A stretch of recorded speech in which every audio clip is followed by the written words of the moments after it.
Hello, I'm Isaac Hayes III, founder and CEO of Fanbase. Listen to what I'm about to tell you.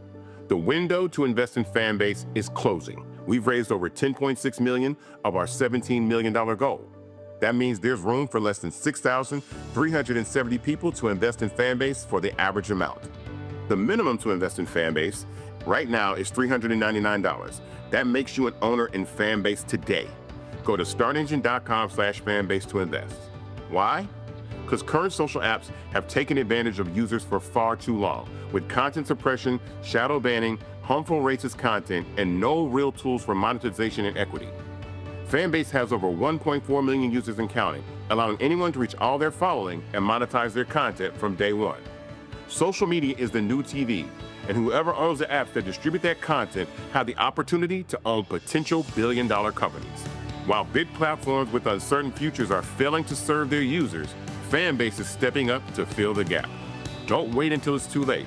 Invest now, invest for yourself and your future.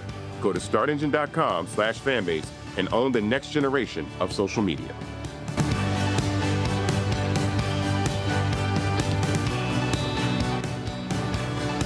Folks, Black Star Network is here. Hold no punches! I'm real revolutionary right now. Black power. Support this man, Black media. He makes sure that our stories are told. Thank you for being the voice of Black America, Roland. Stay black. I love y'all. All momentum we have now, we have to keep this going. The video looks phenomenal. See, this difference between Black Star Network and Black-owned media and something like CNN. You can't be Black-owned media and be scared. It's time to be smart. Bring your eyeballs home. You dig?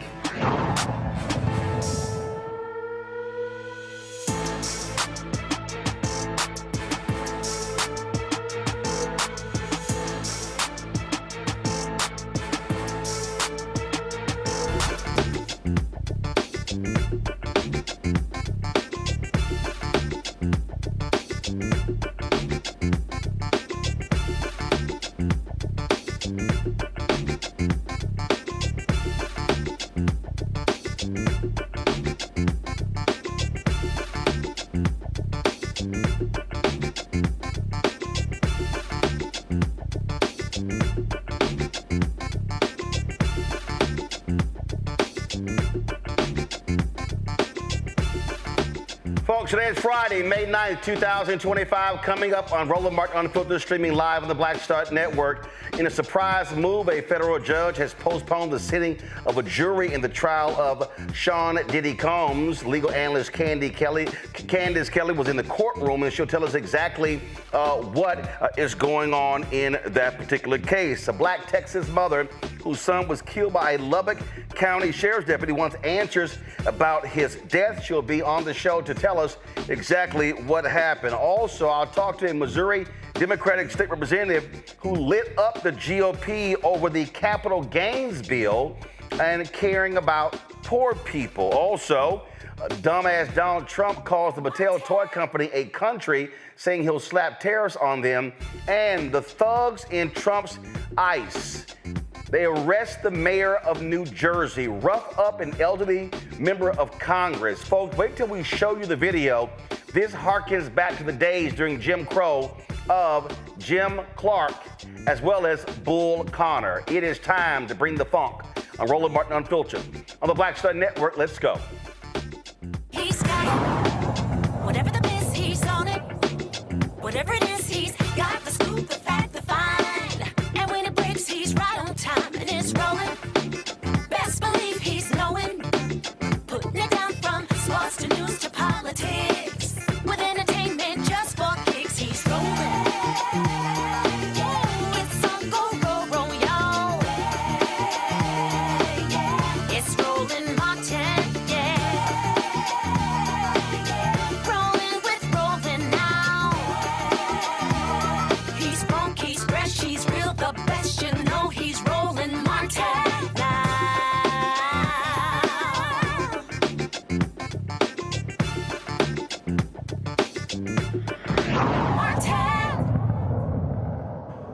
jury selection in the case of Sean Diddy Combs has been postponed after the federal judge granted a request from the defense team. The prosecution, they objected to that. This is the final step to narrow down the potential jurors from 45 down to the folks who were here at the jury, as well as the alternates.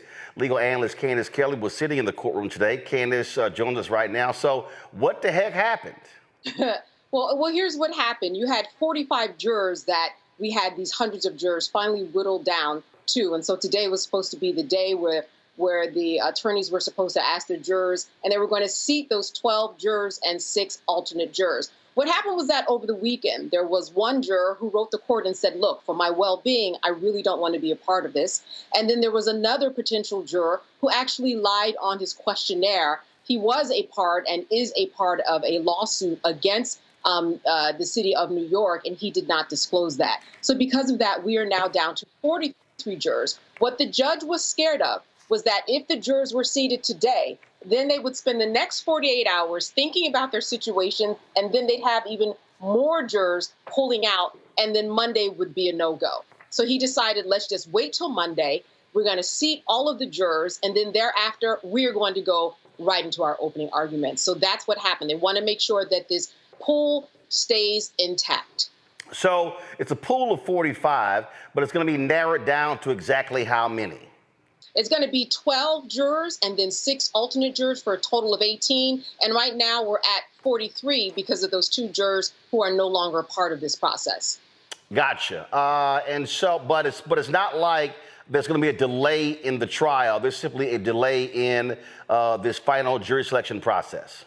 Exactly. And it really is a part of strategy in order to make sure that everybody stays intact. Because at that point, if today they decided, hey, all right, we've selected our 12 jurors and our 6 alternate, and then out of those 12 or those 6, you had more people pull out, well, then we're back at the beginning again. And he did not want that to happen. He knows how fraught this case is. He knows how worried people are about not only their livelihoods, but their potential safety, you know, what people think of the case. People are crazy out there. Will they say or do anything to jurors? There's a lot to think about. And if you're allowed 48 hours this weekend to think about that, you might potentially pull out for all of the media coverage and everything in and around this case. So that's where we are now. But, you know, one of the key things today was another argument that was made, and that had to do with Cassie and coercive force. And this was very important because we got a chance to see the strategy of the defense. Here's what we learned. We learned that the defense is going to say that Cassie herself, not only was she in an abusive domestic violent relationship, but she herself was violent. And therefore, for her to be coerced into a certain situation that they are saying Diddy did, she couldn't have been coerced because she's a fighter herself. She's abusive herself. And because that's the way they interacted, the defense is saying, Sean thought that just carried over into other parts of their lives. So you have to have this prerequisite of the coercion in order to get to the sex trafficking, which is why this coercion part is very important. Was she coerced or not? Is she this violent fighter that they seem to be going in? Well, that will be in the direction then that's going to be up to the jury to decide. But there definitely is a part of their plan to say she herself was an abusive partner. What about this missing key witness? Yeah. You know, the missing key witness is important because as we go into opening arguments, we know that the prosecution and the defense, they lay out their roadmap as to what witnesses are going to hear, what their arguments are going to be, what evidence is going to prove their case. So we have this one witness, this victim that has gone missing in a sense.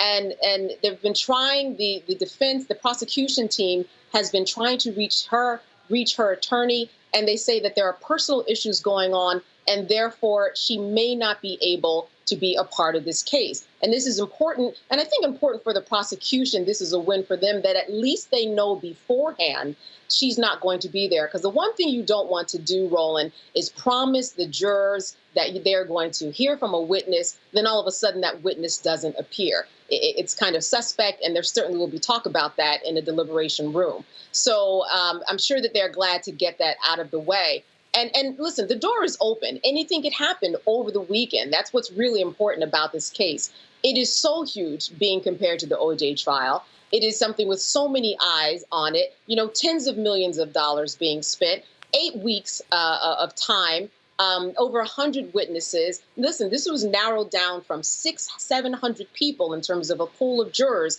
down to the 43 that we are at now. This is a huge deal, and I would say that that door is open for even more things to potentially change before we hear from opening arguments on Monday. All right, then. So it's a lot going on there, and this is expected to last some 2 months. And again, the prosecution, what they actually have to prove is that these parties crossed the line from being sex, drug-fueled sex parties to coercion. And then really what the defense is going to be saying is, look, this was consensual. These are two consenting adults. Roland, a lot of people speak about this case in terms of this being compared to the R. Kelly case. The difference between this and R. Kelly is that there were no children involved in this particular case, which is why the defense is going with these are consenting adults that are part of this. A lot of people have also been asking, well, if this is a RICO case and you have different people, getting together and you're part of this criminal enterprise, where are the other people? Well, we're going to find out, I'm sure, that the other people made deals. Now, is this good for the prosecution? No, because if they made deals, they possibly could have lied in order to get those deals. But this is why we are seeing Sean Combs singularly in this courtroom, because other people have made deals, but we will certainly hear from those other people on the witness stand tell their story.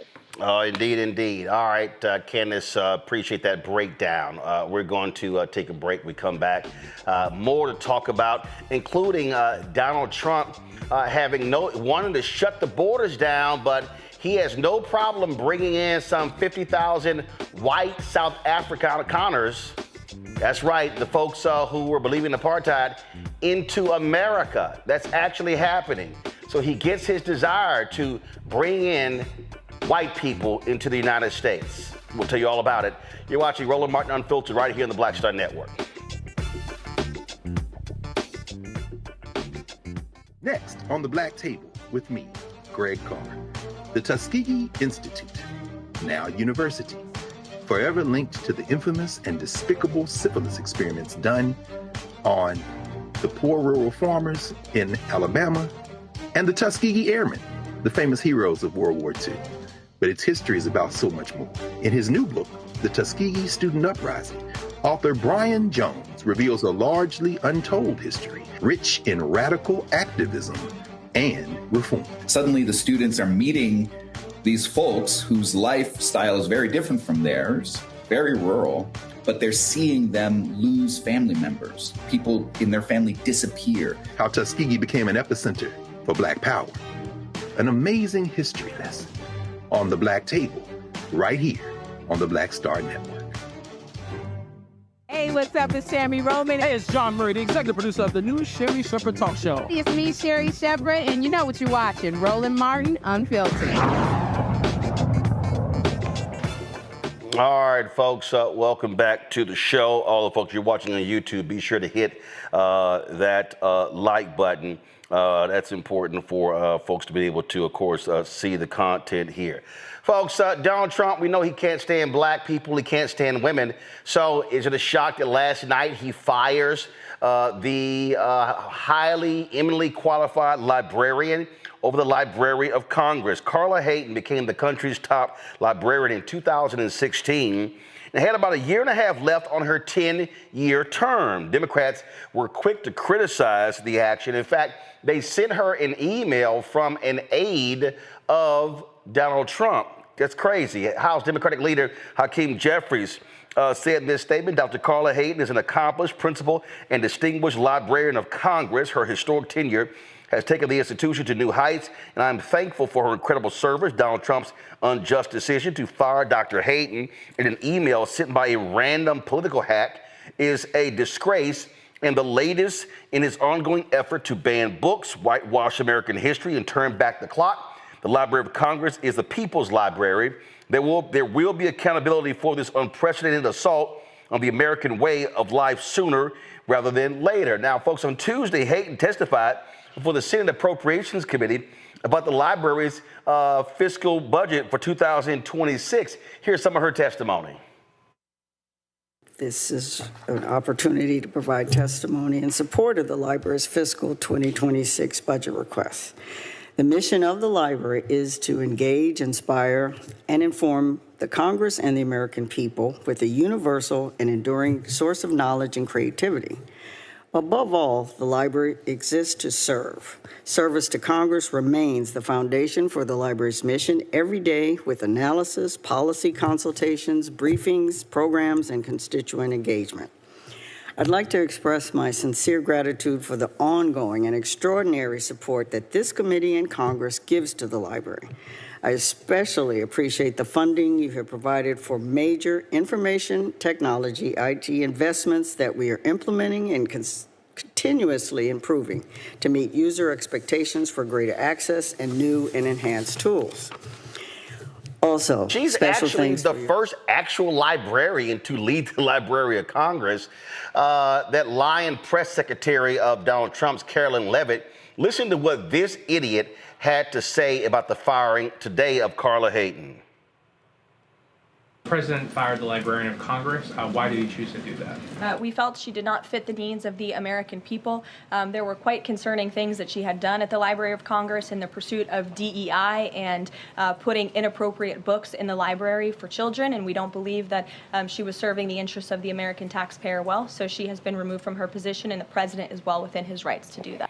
So what they really mean is books from black authors. That's really what this is all about. So it's no shock you have these idiots with their racist and disgusting takes on this. Again, we're talking about the first African-American, the first woman, and the actually real librarian to hold the office. We're going to bring in Michael Imhotep, host African History Network show out of Detroit, joining our panel as well. And Michael, listen, they don't want black folks. They don't want women. And they damn sure can't stand black women. That's what this is all about. Absolutely. And Roland, this is about using DEI to wipe out African Americans all across the board, attack African Americans, attack Latinos, whatever it is, say that they're unqualified when they are highly qualified. The first librarian. Now, the Library of Congress was founded in 1800. OK, founded in 1800. That's 3 years before the Louisiana Purchase. And when you look at this right here, Caroline Levitt could not state specifically what was done that was wrong that disqualified her. She talked about inappropriate books in the library for children. Okay, well, which inappropriate books? Right. What was inappropriate about them? So what they do is they throw out DEI to attack Harvard University, Columbia University. Howard is coming. I'm telling you, HBCUs are coming, and they're doing this. This is straight out of Project 2025. This is what they have been planning, and all of this is a backlash to the racial reckoning that was taking place in this country as after the death of George Floyd. And she had 1 year left in her tenure. It's a 10-year tenure. She was appointed by President Barack Obama. So more things like this are coming. This is terrible, but it's not unexpected coming from the traitor-in-chief. Yeah, but here's the whole deal. This is normally an apolitical position, Candace. The numbers are astonishing. First of all, this is how shameless these people are. This is the email that they actually sent to Carla Hayden. Carla, first of all, have some respect, you assholes, by addressing her by Miss Hayden or Mrs. Hayden. No, go back, please. Thank you. Leave it there. Carla, on behalf of President Donald J. Trump, I'm writing to inform you that your position as a Librarian of Congress is terminated effective immediately. Thank you for your service. Candace, that was it. That was it. That's how, again, shameful the email is that they actually sent out. And again, the Library of Congress, to understand, again, the historical points, since 1802, only 14 people have held the position. The predecessor to Carla Hayden held it for 28 years. This is what you get with these thugs, Donald Trump and his thugs? You know what's happening, Roland? I see it as them rolling back and not having the constitutional convention that normally or very hard to have in order to try to change the amendments that are out there. Because one by one, all of our amendments are being eradicated. You can look at the 14th Amendment, the 5th Amendment in terms of due process, the First Amendment in terms of, protesting Columbia's campus, or even the Supreme Court making a decision and then Donald Trump saying, no, I'm just not going to listen to this 9-0 agreement by the justices. What he's doing is little by little is he is very much tapping and tapping away at all of the amendments that are out there. This time, it is the First Amendment. This is what it's about. It's about the First Amendment and schooling and making sure that whatever young people read or anybody reads in any system matches his agenda. And so we are talking really about censorship. That is what is on the table. And the First Amendment is at stake. It has always been at stake, and it will continue to be at stake if we do not fight and become informed about these issues so that we know the language with which we should fight with. And that's a problem. He is in a position now between his executive orders and this whole DEI umbrella that we were talking about, where everything can just be swept up under it. So the fight continues, but this is all about censorship in the First Amendment. Yes, DEI, yes, blacks, LGBT, women. They've banned books from women who talk about having freckles because they are different. So we're talking about kind of the most ridiculous things about how they want to make sure that people are not offended by certain things because they're treated differently than another person. Very backwards approach, and is certainly an attack on the First Amendment. Yeah, but it's not just the first. When you look at all their actions, and we're going to get to this when it comes to the arrest of Mayor Ras Baraka, they don't care about the Fifth Amendment. They don't care about the 14th Amendment. The only amendment they care about is the Second Amendment, Michael. Yeah, Roland. Well, you're dealing with a thug president. So when you have somebody that's a 34-time convicted felon, you can expect them not to follow the law. OK, and so once again, this is an example how elections have consequences. OK, so we're going to see more of this. We have to continue fighting against this. But this is a lawless administration. And you're going to see more attacks using diversity, equity, and inclusion actually to fire people. OK, we see the closing of the Minority Business Development Agency, OK, which distributed billions of dollars in contracts for African-American owned businesses. We saw that the Environmental Protection Agency was cutting grants, wiping out grants, talking about DEI. We saw that when you look at Cancer Alley, the lawsuit that the Department of Justice had against the petroleum company the petrochemical company, I should say, in Louisiana, in the area called Cancer Alley. They dropped that lawsuit citing DEI. Cancer Alley is 92% black, 92% African American. So all these policies, even though they were not 100% for African Americans, we did gain some benefit. OK, but now they are reversing all that. Yeah, they're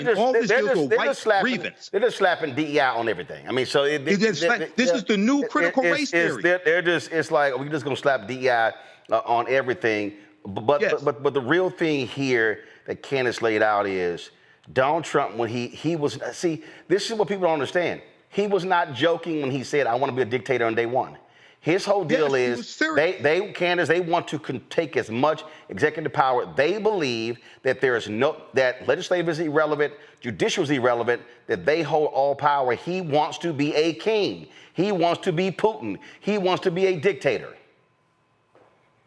He's doing that is he's finding workarounds. He's finding workarounds in executive orders. He's finding workarounds you probably have noticed in various press conferences when he's asked questions, he'll tell you, well, that's not the question that you should be asking. Or he will say, I absolutely know nothing about that. When, like Michael said, not only has he known about it, but, there's pen to paper about it in Project 25. So what they're doing is really a lot of strategy, right?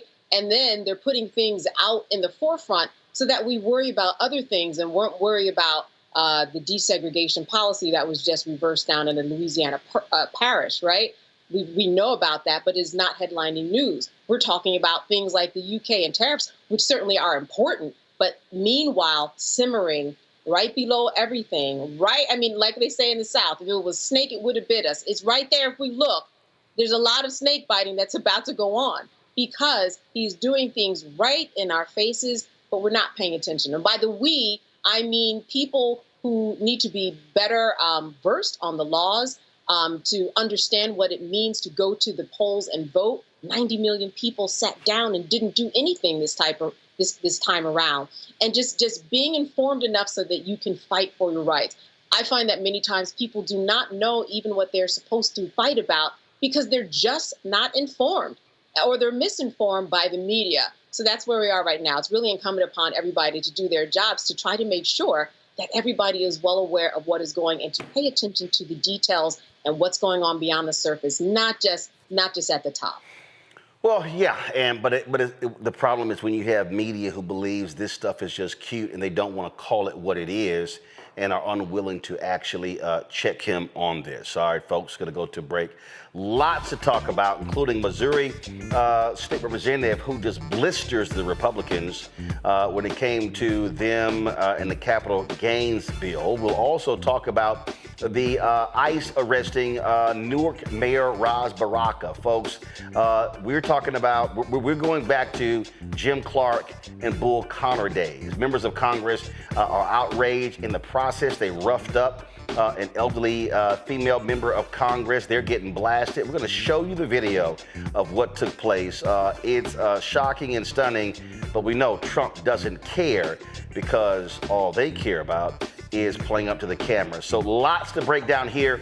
Roland Martin Unfiltered on the Black Star Network. Be sure to support the work that we do. Joining our Bring the Funk fan club. Your dollars are critically important for the work that we do. If you want to contribute via Cash App, please use the Stripe QR code. It's right here. You can see the QR code there. Point your phone to it. If you're listening, go to blackstarnetwork.com and go to our site. Check it out. Also, you want to send a check and money order, make it payable to Roland Martin Unfiltered.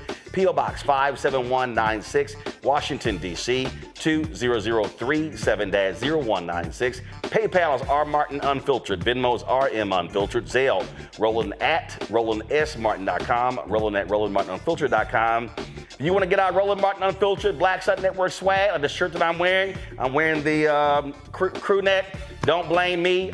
Don't blame me. I voted for the black woman. Y'all see the T-shirt? Come on. Thank you. Come on. Come on. Thank you. All right, y'all see me wearing the sweatshirt. Don't blame me, but for the black woman, we got a sweatshirt, hoodie, T-shirt as well.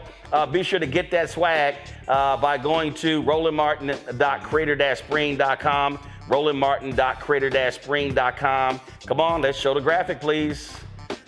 Let's we can get our shirts or go blackstarnetwork.com. We'll be right back.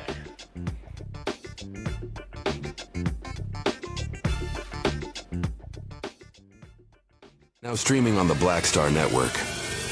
In France, me and Tony, and accidentally went to the Louvre, right? I had never been, and I saw a side door.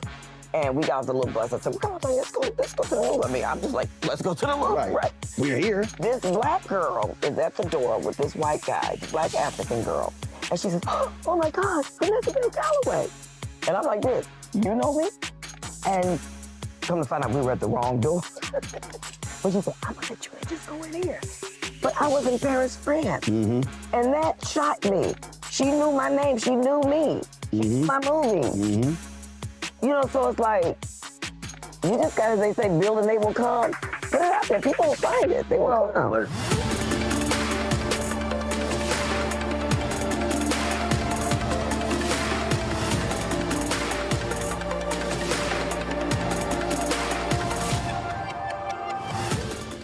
This week on The Other Side of Change.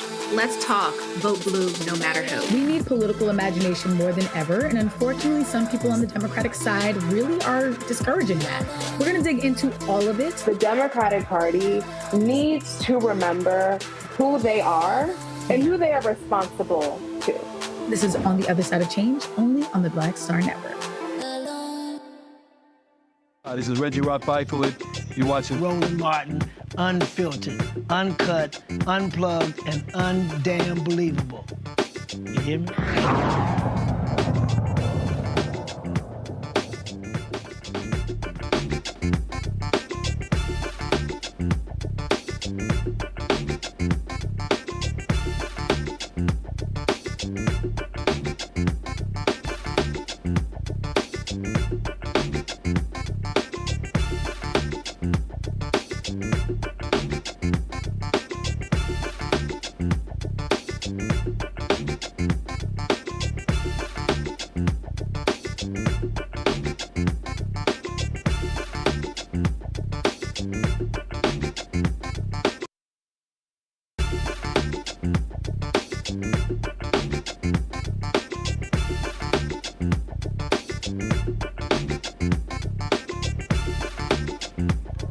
All right, folks, a lot of drama happening when it comes to HBCU presidents. We're going to show you again Will Packer, Florida A&M, a prominent graduate, just ripped into one of the choices for their finalists, targeting a black, what he calls a black MAGA Republican. Now, Bethune-Cookman, also in Florida, they've announced the finalists, 3 finalists for their president to lead the historic 124-year-old HBCU in Daytona Beach.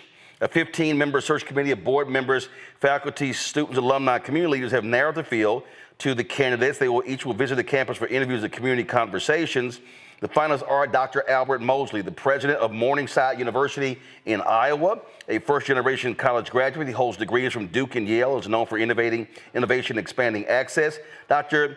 Tundra Nika Coleman-Farrell, vice president of academic affairs at Palm Beach State College. She leads the 5-campus system with more than 40,000 students. She's an alum of Florida Atlantic University, known for student success and equity leadership, and also Dr. Sharonda Gibbs, the Dean of Business and Economics at Morehouse College. She has degrees from Grambling State, Jackson State, and is respected for her work in entrepreneurship and faculty development. So that's what's happening at Bethune-Cookman. We told you earlier the week the president of Jackson State abruptly resigned. They still have not given any reason why he's resigned. And the presidential search at Florida A&M is not going well. And Rattler Nation, and I've gotten emails from folks about what's going on at Florida A&M, and they say that one candidate absolutely should not be considered.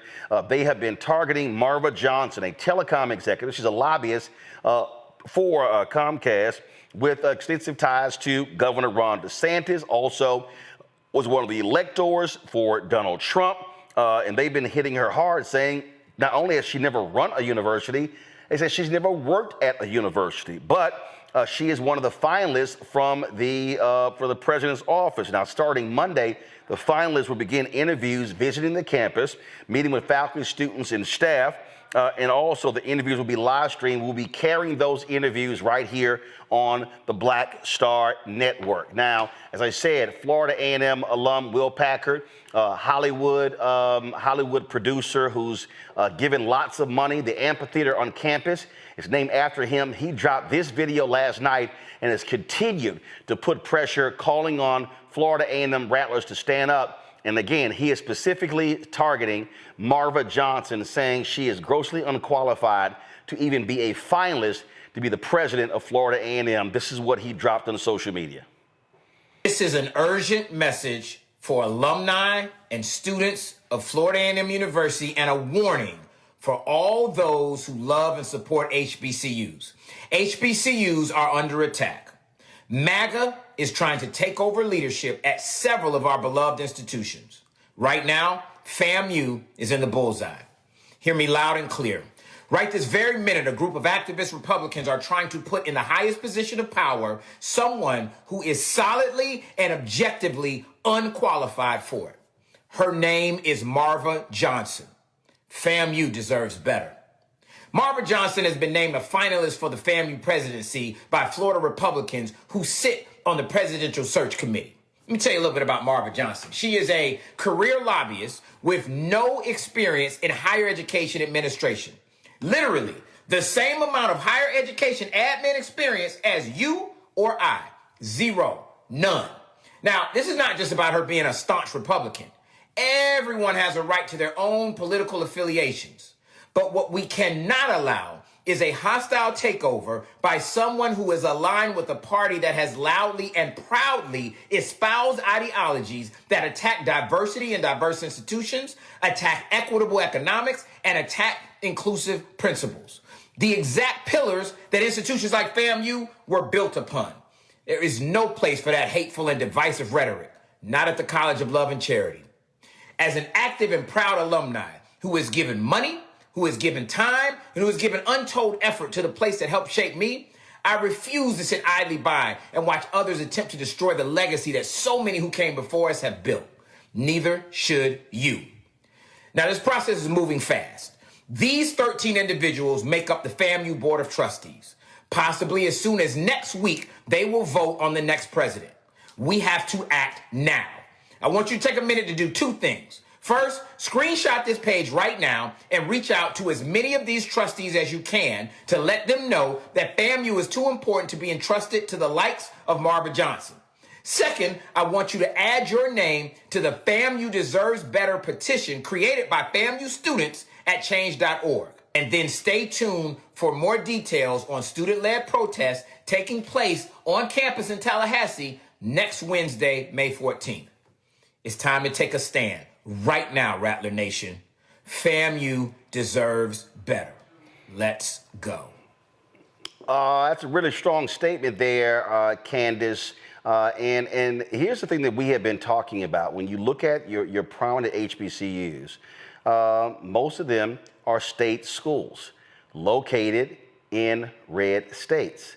And so the reality is, folks like Governor Ron DeSantis, they have control over that. But even though Bethune-Cookman is a private institution, same thing has happened there. There's been a lot of criticism of them. You might remember, they were the ones who invited, as the keynote speaker, the commencement speaker, Betsy DeVos when she was education secretary. And man, that didn't go over well. No, it did not. And, you know, that's what you call advocacy. When you look at what Will Packer is doing, that's what you call informing people, giving them information that we are not seeing in the headlines, and letting them do their own research and finding out the truth for themselves. It's because he is telling the truth. It would be very difficult to have someone that has no experience run a university. She hasn't even been at a university.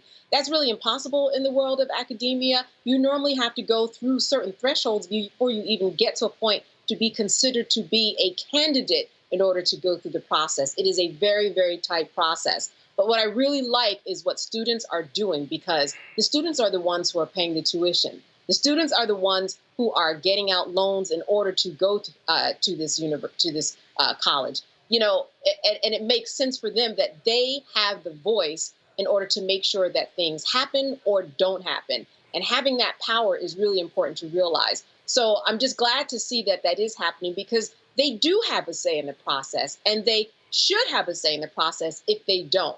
When they have the opportunity to hear all of these candidates, I do hope that the students will come and listen to the presentations, because they normally have that as a part of the interview process. You have to talk about your ideologies, how you see leadership, how you will manage the school, what are your plans for the school, and all of this is open for people to sit down and listen to. Again, when you are informed, you are a better advocate for everything. So they have the change.org petition, and hopefully, and I'm sure that that's going to be married to actual action and going out and listening to candidates that are in fact qualified. Michael? Yeah, I agree. And I think that, once again, this is an example of how elections have consequences, because we've seen Governor Ron DeSantis, we've seen his attack on African-American history in the state of Florida. And a lot of people think that this is a further play to gain more control over education in the state of Florida. So here we're talking about a HBCU. And at the same time, I think it's really important. And I'm sure that many people are doing this, but I think it's also important for them to talk about the qualities that they want in the next Florida A&M president. And one thing that I wonder with Marva Johnson being totally unqualified for this, are Republicans going to refer to her as a DEI hire now? She's totally unqualified to lead this institution. She hasn't led a college before, so she doesn't have a background in this. So I wonder if Republicans are going to refer to her as a DEI hire. It's absolutely crazy what's going on. So we'll be following, and again, we're going to be live streaming all of those interviews right here on the Black Star Network. I did reach out last night, called Marva Johnson. She was flying, and so I said, hey, you want to come on and talk on the show? Let me know. We'll definitely have you on. Folks, let's not talk about, it's going to now go to Missouri, where a state representative there has really been using her voice to call out Republicans on their actions. We previously posted her video dealing with the issue of reproductive rights. But I was perusing and came across this one from Rachel Prouty, where, man, she was all over these white Republicans in the legislature who all they care about are their rich donors. These are the same people who love taking over the police departments in Kansas City and St. Louis, but in the only two departments in the whole state where they want to control. And so it was a bill that would increase property tax credits and sales tax exemptions for diapers and feminine hygiene products. And she was having none of, all of a sudden, their concern for the less fortunate. I don't even know where to start. I guess you can call me slap happy and that I don't have common sense, because I'm a very hard on this for several reasons. One, how dare y'all? I've been in here for 7 years, and now all of a sudden we care enough about people who own Social Security and poor folks with circuit breakers and pink taxes and everything else, when we've had ample opportunity to pass this year after year after year after year, but only until it's attached to something that's going to work for rich folks do we care enough about this. Gross. And then have the audacity to say, oh, if you don't like this, you don't care. Y'all are too strong. We've cared year after year after year after year. Welcome. Thanks for joining us on Caring. No, I don't care about the folks who got to go and buy boats. And you can put that on Facebook. I don't have any of those in my district. No one's sitting at any marble tables over in the 73rd talking about capital gains tax. They are talking about these eggs. They are talking about how they have to use the emergency room for their primary care physician. They do talk about that. They do talk about rolling toilet paper around their drawers because they can't afford tampons and pads. They do talk about that. And if you're offended by that, that's what they talk about in my district, and they're Missourians too. They talk about diapers and all kinds of other stuff. So yeah, we support those things too. Don't sit here and say we don't have common sense and don't care about these people. Don't even go there. Because I've heard a lot about people who are buying 2 and 3 houses. I'm not hearing enough about the woman who have to wrap a towel around her baby's backside to keep them clean and dry. Yeah, that's me sitting on the side gallery crocheting baby boots and socks. When you look at my MEC report, it's me clearing out my campaign donations to go drive Meals on Wheels every Monday. That's what they're talking about in my neck of the woods. And yeah, I stood here until the last 3 of us stood here because it was worth saying out loud. I'm not about to buck dance for the wealthy. I don't bootlick. Those poor people who work those 2 and 3 jobs, I thank the lady for Jackson for talking about me, because I'm not going to be able to afford a house anytime soon as a millennial in this economy. She was talking about me. So no, it's not just our constituents back in our district that's telling you they need something. I'm telling you I need it now. I don't get to fly into session. I don't plug my car in.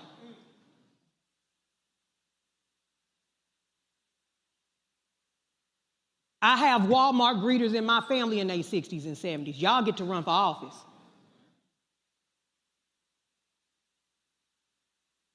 I have to borrow money to pay my taxes to sign that affidavit when we file for office so that I can run for office and not be lying on it. I have to borrow money for them fancy gold plates we have. So I don't know what a capital gains is about. I don't know that feeling. But I do know what it feels like when your stomach touch your back. That's what they talk about in my district in North St. Louis County, where their representative has to stand on this floor till our feet get raw. We talk about that. So I do appreciate the fact that it's 111 of you that are going to finally give my grandmother, my 84 and 3-day-old grandmother, the opportunity to get a break on her circuit breaker. Thank you. The same 84-year-old who had to work and get paid under the table for taxes. Well, she cleaned white folks' houses, they called her Mary, and she called them by Mr. and Miss. Those are the people I have in my district. I don't have the people who sit up and concern themselves with what boat they get to buy this year and what vacation they get to go on this year. They make bologna sandwiches and fold the bread in half so that they can feed their grandkids when they come from school because they can't afford child care. Those are the conversations we have in my district. So for all the monopoly men on the other side of campus twirling their rich mustaches and top hats talking about capital gains vacations and what their constituents talk about at their table, I love to be invited for some so I can cosplay wealth. But don't you dare sit here and talk about us on this side of the aisle who filed, the young man, the gentleman from St. Louis, the first bill he filed was to remove those taxes to help actual people. I can't even swim, as you all probably have guessed, by my skin color. I don't care nothing about no boat.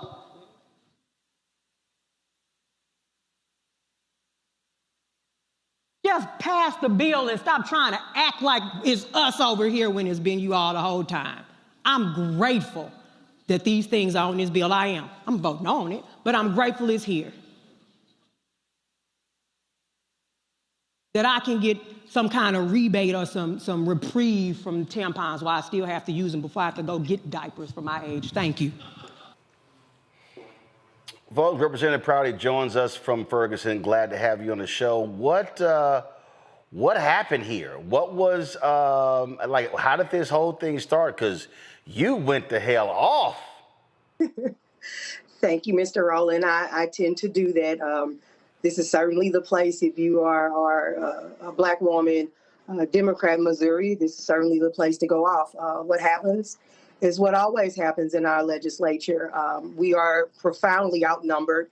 We are in the super minority such that if not a single Democrat came to work, the Republicans have enough to do the business of the state of Missouri without us. And we get to this point in session where they do a little bit of legislative candy. They'll sprinkle some things that Missourians actually want. They're actually asking for, they actually call for on a bill to make it amenable to the average Missourian.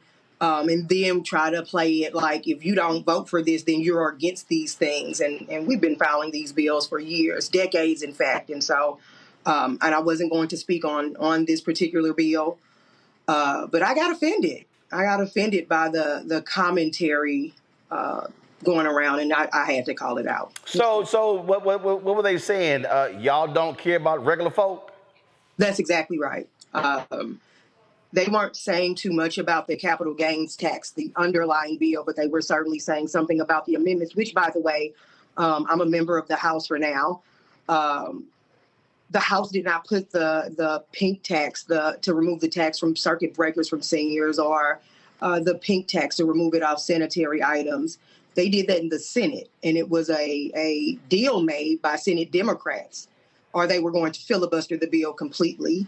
And so that's exactly right, Mr. Rowland. That's exactly what they were saying, and they weren't about to call me a liar or play with me in my face. So. You talk about, again, them having a supermajority. I take it that's due to partisan gerrymandering. Without question.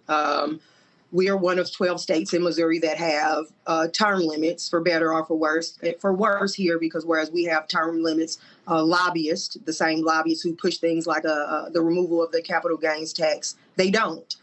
And so, yes, sir, absolutely partisan gerrymandering where Democrats are largely confined to Jackson County, where Kansas City in part is, in St. Louis City, the city of St. Louis and St. Louis County, where I represent. Questions from a panel. Candace, go right ahead.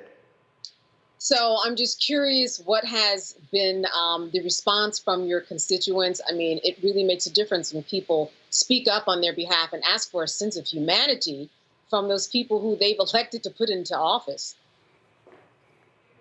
Yes, ma'am. And I've been profoundly blessed in that here in Missouri, we have open primaries. And so, I represent North St. Louis County. Ferguson, where I actually live, is in my district. I have Kinloch, which is the oldest Black municipality in the state of Missouri.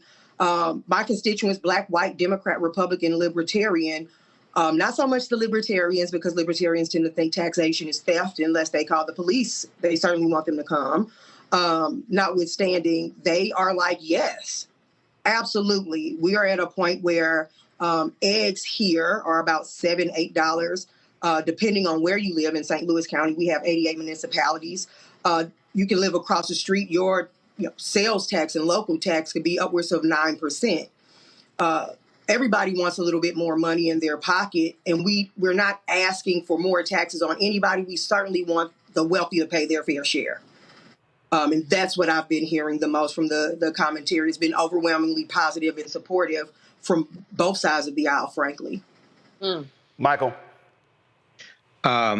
Representative Prouty, thanks for speaking out, number one, because I know a week or so ago, we talked, two weeks ago, I think we talked about you as well on this show. Can you explain more about the circuit breaker tax credit? Exactly what I've been reading about that, but exactly what that is and how that will help your constituents. And is it possible maybe to get that put into a separate bill so that, it will pass? At this point in session, no, sir. We have 1 week of our legislative session left in Missouri. We're considered a hybrid legislature, so we're not full-time, we're not part-time, we're considered hybrid. Today, we just finished the budget.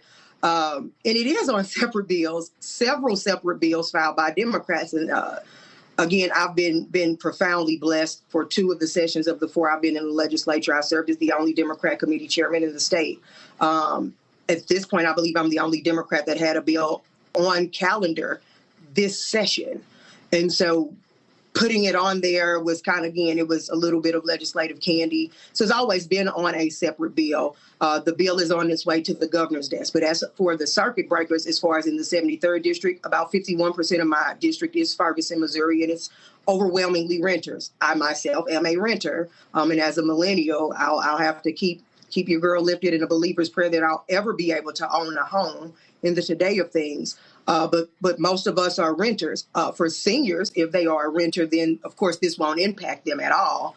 It is for homeowners who are seniors with a lot of other caveats. You have to be current on taxes and a whole bunch of other different things that make this reprieve a little bit out of reach for a good chunk of my constituents.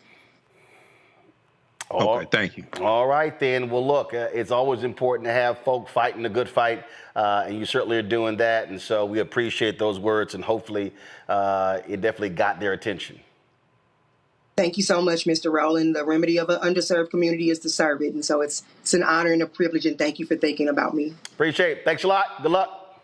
Yes, sir. Thank you. All right, folks, going to a break. I will be back to talk about the arrest of Newark Mayor Ras Baraka by ICE agents. Unbelievable what happened. You're watching Roland Martin Unfiltered on the Black Star Network.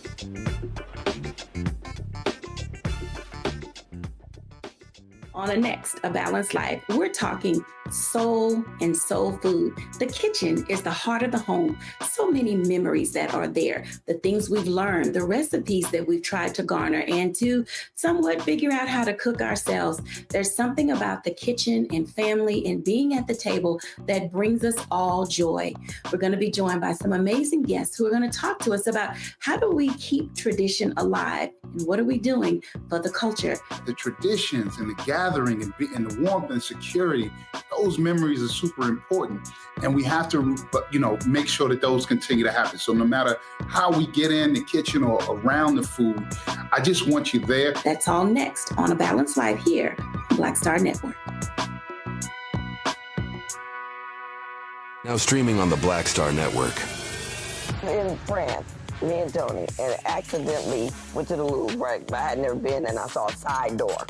And we got off the little bus. I said, come on, Tony, let's go to the Louvre. I mean, I'm just like, let's go to the Louvre, right? We're here. This black girl is at the door with this white guy, black African girl.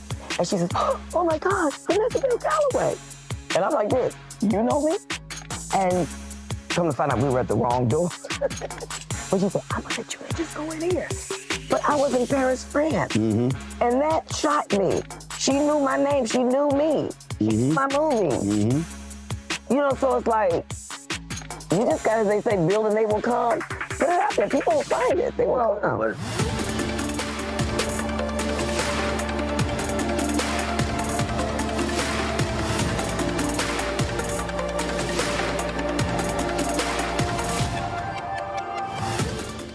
Next on the Black Table with me, Greg Carr, the Tuskegee Institute, now university, forever linked to the infamous and despicable syphilis experiments done on the poor rural farmers in Alabama and the Tuskegee Airmen, the famous heroes of World War II. But its history is about so much more.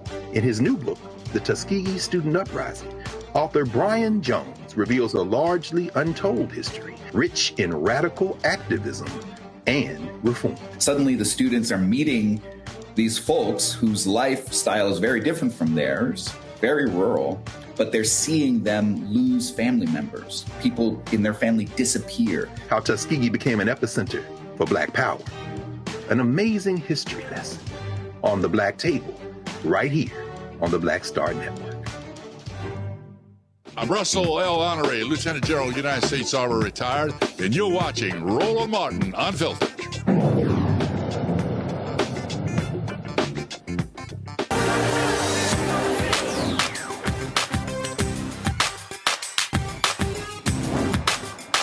Been frozen out.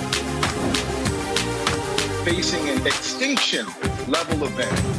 We don't fight this fight right now, you're not going to have Black owned.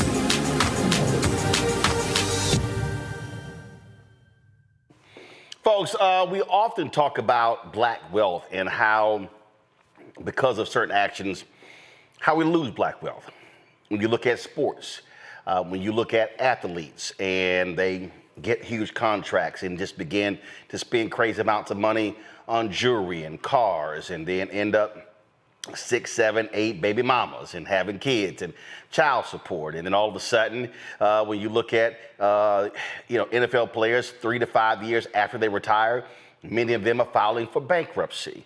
And it's crazy. But then when you look at the music industry, this isn't just a recent phenomenon. You can go back even further, where you can look at how Sam Cooke lost his publishing because he was swindled out of it by a white businessman. And then when Sam Cooke dies, but right before that, he realizes that he actually doesn't own his company. When you look at James Brown, when you look at other artists, they've had to sue to get their royalties. Then you go even further. You look at Luther Campbell, how he lost his company, where he brought in a trusted individual who was cooking the books. That individual ends up getting control of his music empire. This goes on and on and on. And if there's any area that, frankly, is the most gangster, the most atrocious when it comes to ripping off artists, it's the music industry. Well, the law, though, has also been changed, allowing artists to get their copyrights back. But the problem is, too many people aren't actually paying attention to the business of the business. They're fixated on the entertaining part. Well, Isaac Hayes III, he's the son of Isaac Hayes, has been dropping these videos on social media, trying to educate artists on how to regain their publishing, regain their copyright. And the laws have been laws have been changed, and a lot of people don't understand. And so you see these videos on social media of artists complaining about not owning their masters and not owning their publishing without realizing that there are ways to get those things back. Isaac, of course, founder of Fan Base, joins us right now. So, Isaac, you've been dropping these videos, and you posted something recently where you said to any artist, hey, DM me, I can walk y'all through this. Has that been happening? Because when you dropped the first video, I actually sent it to a very prominent rapper, and he said, brother, I appreciate this. I'm already aware. We're already on this. But thanks for caring about it enough to send it to me. What has been the response from folks since you've been doing this? Well, I won't name the names, but let's just say some very iconic R&B and hip-hop artists have been reaching out, and we're unaware of the process of doing reversions and terminating your copyright. So I'm glad to help. And I think it's the most important opportunity to regain Black wealth, especially for music artists ever, because this is billions of dollars worth of copyrights and masters. So you said reversion. So, okay, so explain to us, so artist signs a contract, and who's owning the music? And people don't understand, an artist can perform a song, but who produces the song, who writes the song, who owns publishing? Owning publishing is different from owning masters. And so explain that. Yeah, so when you sign a deal with a record company, the record company owns your masters, which is basically the 2-track recording of whatever the song is. So whatever the version of your record is, the record company owns that for a period of time. Before 1972, you could never get your masters back. After 1972, you could get them back after 35 years. When it comes to publishing, when you're a songwriter or a rapper and you write a song, typically you've done a deal with a publishing company that advances you money for half of the income and control of the actual copyright. Well, there's a law that pre-1978, you could terminate those rights after 56 years.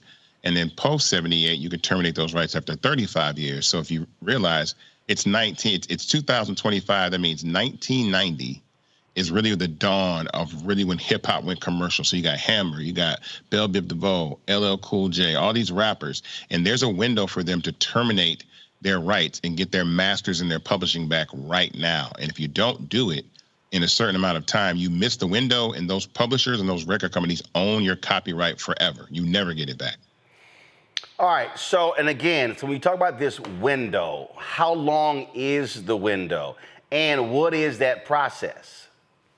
So the window is about 10 years before the copyrights are due back. So you can file them as early as 10 years before. So I've done this already successfully with my father's publishing catalog, which is from 1963 to 1969. So songs like Hold On, I'm Coming, Soul Man, we've terminated. We've done reversions on those copyrights, and those copyrights are now owned by my family. And you literally were going through the law, we're going, okay, this song, this is the year, expires 2027. This song, you were going through that. Yeah, so those songs, so now these new records, we just filed terminations on Isaac Hayes, the artist. So that's everything from Ike's Mood to Shaft to Do Your Thing, the Truck Turner soundtrack, Joy, all these records. So all these records will be coming back to my family in the next 2 years, but we have to file those notices within a particular window. And you can't, if you miss 2 years after, then you lose the ability to actually terminate forever. So you got about a 13-year window to file. But I'm telling everybody to do this now. And man, you lose forever. Yes. Unless the law is changed.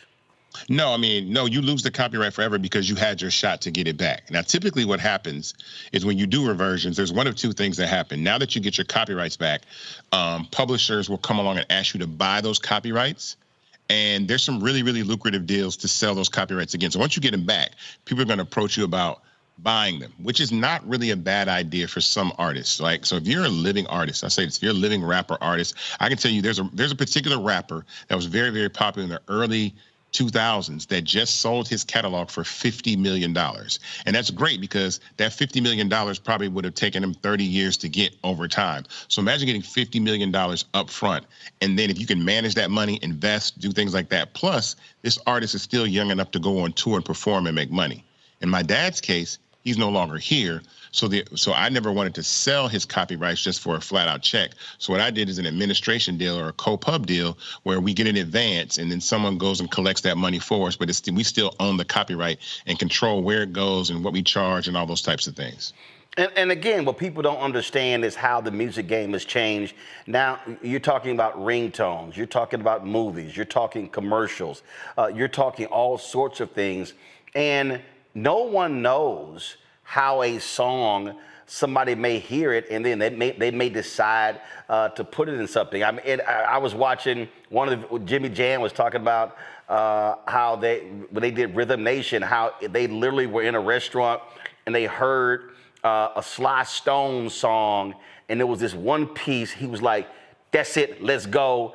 And then when they played it for Janet Jackson, she was like, "That's Rhythm Nation." Like that small part of a Sly Stone song set up that entire album, and she feasted off of that. His estate or whoever owned the publishing did as well. That's the stuff that people don't understand. I mean, I probably said the last 3 or 4 years, I swear Nina Simone's music has exploded in numerous movies. I'll be watching a movie and I'm like, I mean, it's like all of a sudden her music is everywhere in all sorts of movies. Well, think about this. Think about probably one of the biggest songs ever, which is Shaboozie's record, right? And that his song, that country record that he did, Tipsy. Yep. He took all the lyrics from Jaquan Tipsy. So Jaquan has made more money off Shaboozie's record than he did his original record. And if he never sold his publishing or his writer shares, he's made millions of dollars off that one song. And with streaming and licensing, I've seen these deals. We've licensed songs like Hold On, I'm Coming for commercials for $400,000 just for 30 seconds of a commercial, just for one one particular license. And so there's millions and millions of dollars available. And we're entering in that age where you're watching TV and you're starting to hear all the rap songs that are in commercials now and in movies. Those deals, those licenses are worth $500,000, $400,000, $300,000 per side. So if you own the master, $300,000. If you own the publishing, $300,000. So there's a lot of money coming back. And I implore artists and hip hop artists and R&B artists to go and make sure that they're terminating their publishing. Anybody out there that does not know how to do this, that's in the entertainment industry, don't be afraid, don't be shy, because I've had some icons reach out and really did not know. I tell people to DM me on social media, hit me on Instagram, wherever you can find me, and I'll teach you how to do this, and I'll direct you to the person that I use that I've been able to successfully terminate. Over right now, I want to say we're over 400 songs. We have another 1,700 to go because you got to remember, Isaac Hayes was sampled in a lot of rap records, and we're going to terminate the publishing on those rap records as well. Wow. So, those records are coming back. And I mean, look, I remember Sir Mix-a-Lot did an interview where he talked about the amount of money he made off of just ringtones for Baby Got Back was insane. He said just millions and millions of dollars.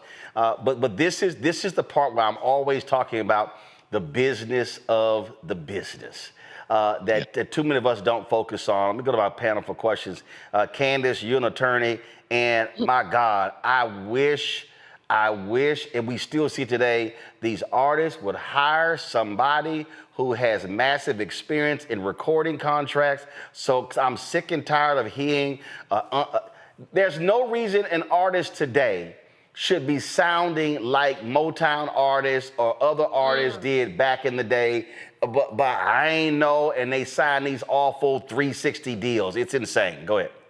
Yeah, it is insane, but the more you know, as they say, right? So when we talk about this law, it's a good reminder just to put out there to people that we're talking about music, we're also talking about literary works, we're talking about musical works, we're talking about films, we're talking about software. So when we talk about the copyright law and terminating these particular copyrights, which, by the way, this was done so that people who got into deals that were not too lucrative and didn't understand their value in the future, they could renegotiate. But like Isaac said, You got to get on that time. It's like a statute of limitations, right? You can only file a lawsuit if it's within the statute of limitations. And the key is getting in there and making sure you know what to do after.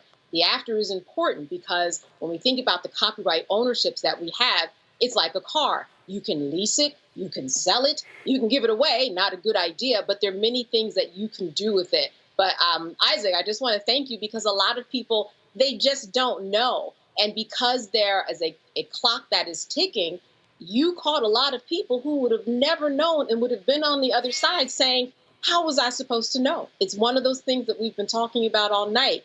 You have to get out there and inform yourself.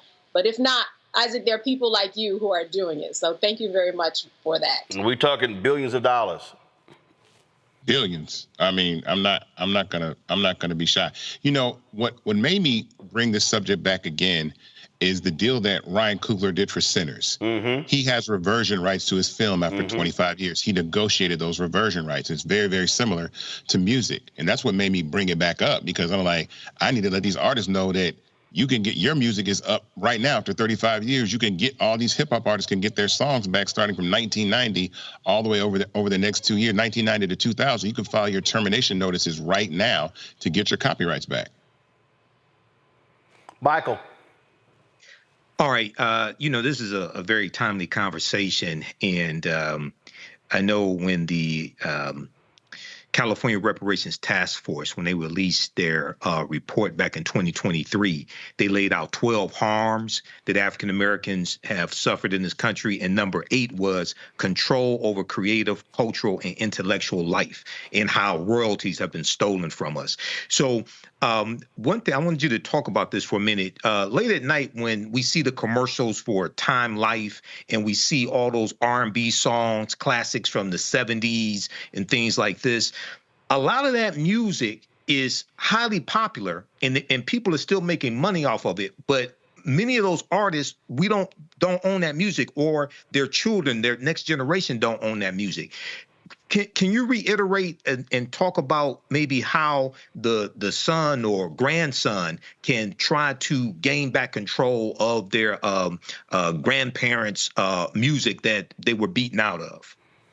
Yeah, this is very personal for me because, my father lost those rights to his music in 1974, and they were sold at auction to 2 white gentlemen for $50,000 in the early 80s, about 4 years before sampling took off. Hold on. Wait.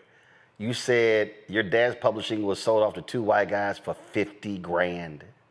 Yep, in an auction that he did not know about in like 83 or 84. Wow. And those men that bought those rights went on to receive more than $60-70 million because you got to think Isaac Hayes' music was sampled by Public Enemy, Dr. Dre, Snoop Dogg, Wu-Tang Clan, Tupac, Biggie, Jay-Z, like to name a few. And so for the last 56 years, we've never been able to claim those copyrights back. Even as recent as Glorilla, right? Here's the crazy thing. Glorilla has a song called Let Her Cook. That samples Ike's Mood 1. I played that the other day. I get that record back. Our family gets that record back in 2027. So Glorilla would have made that song 2 years from now. We would get all the money from that record, not the people that still get that money until these next 2 years from my dad's publishing. So it's very personal to me. It's why I'm so big in the creator space and ownership of IP. So what you have to do is, number one, you have to find an attorney or a paralegal. Again, I tell people to DM me. There's a phenomenal woman by the name of Liz Garner. Liz Garner has done my terminations for years. I started this process back in 2014 with my father. So Liz Garner is the one that has done the first batch of terminations, and we're working on the second and third now. And so I tell everybody to reach out myself. I can connect you with Liz. She can start that process for you, but she's already done, deals with Smokey Robinson. She's helped a lot of entertainers get their copyrights back. She worked with a phenomenal woman by the name of Jeannie Mason, who I started with, who has since passed away. But Jeannie Mason is the one that changed the Copyright Act from 56 years to 35 years. So these are individuals that champion artists' rights and creators' rights. And so I'm happy to work with them, and I'm happy to tell as many songwriters, as many artists to terminate their masters in publishing as possible. So I'm just curious. So how was your dad's publishing sold in an auction that he didn't know?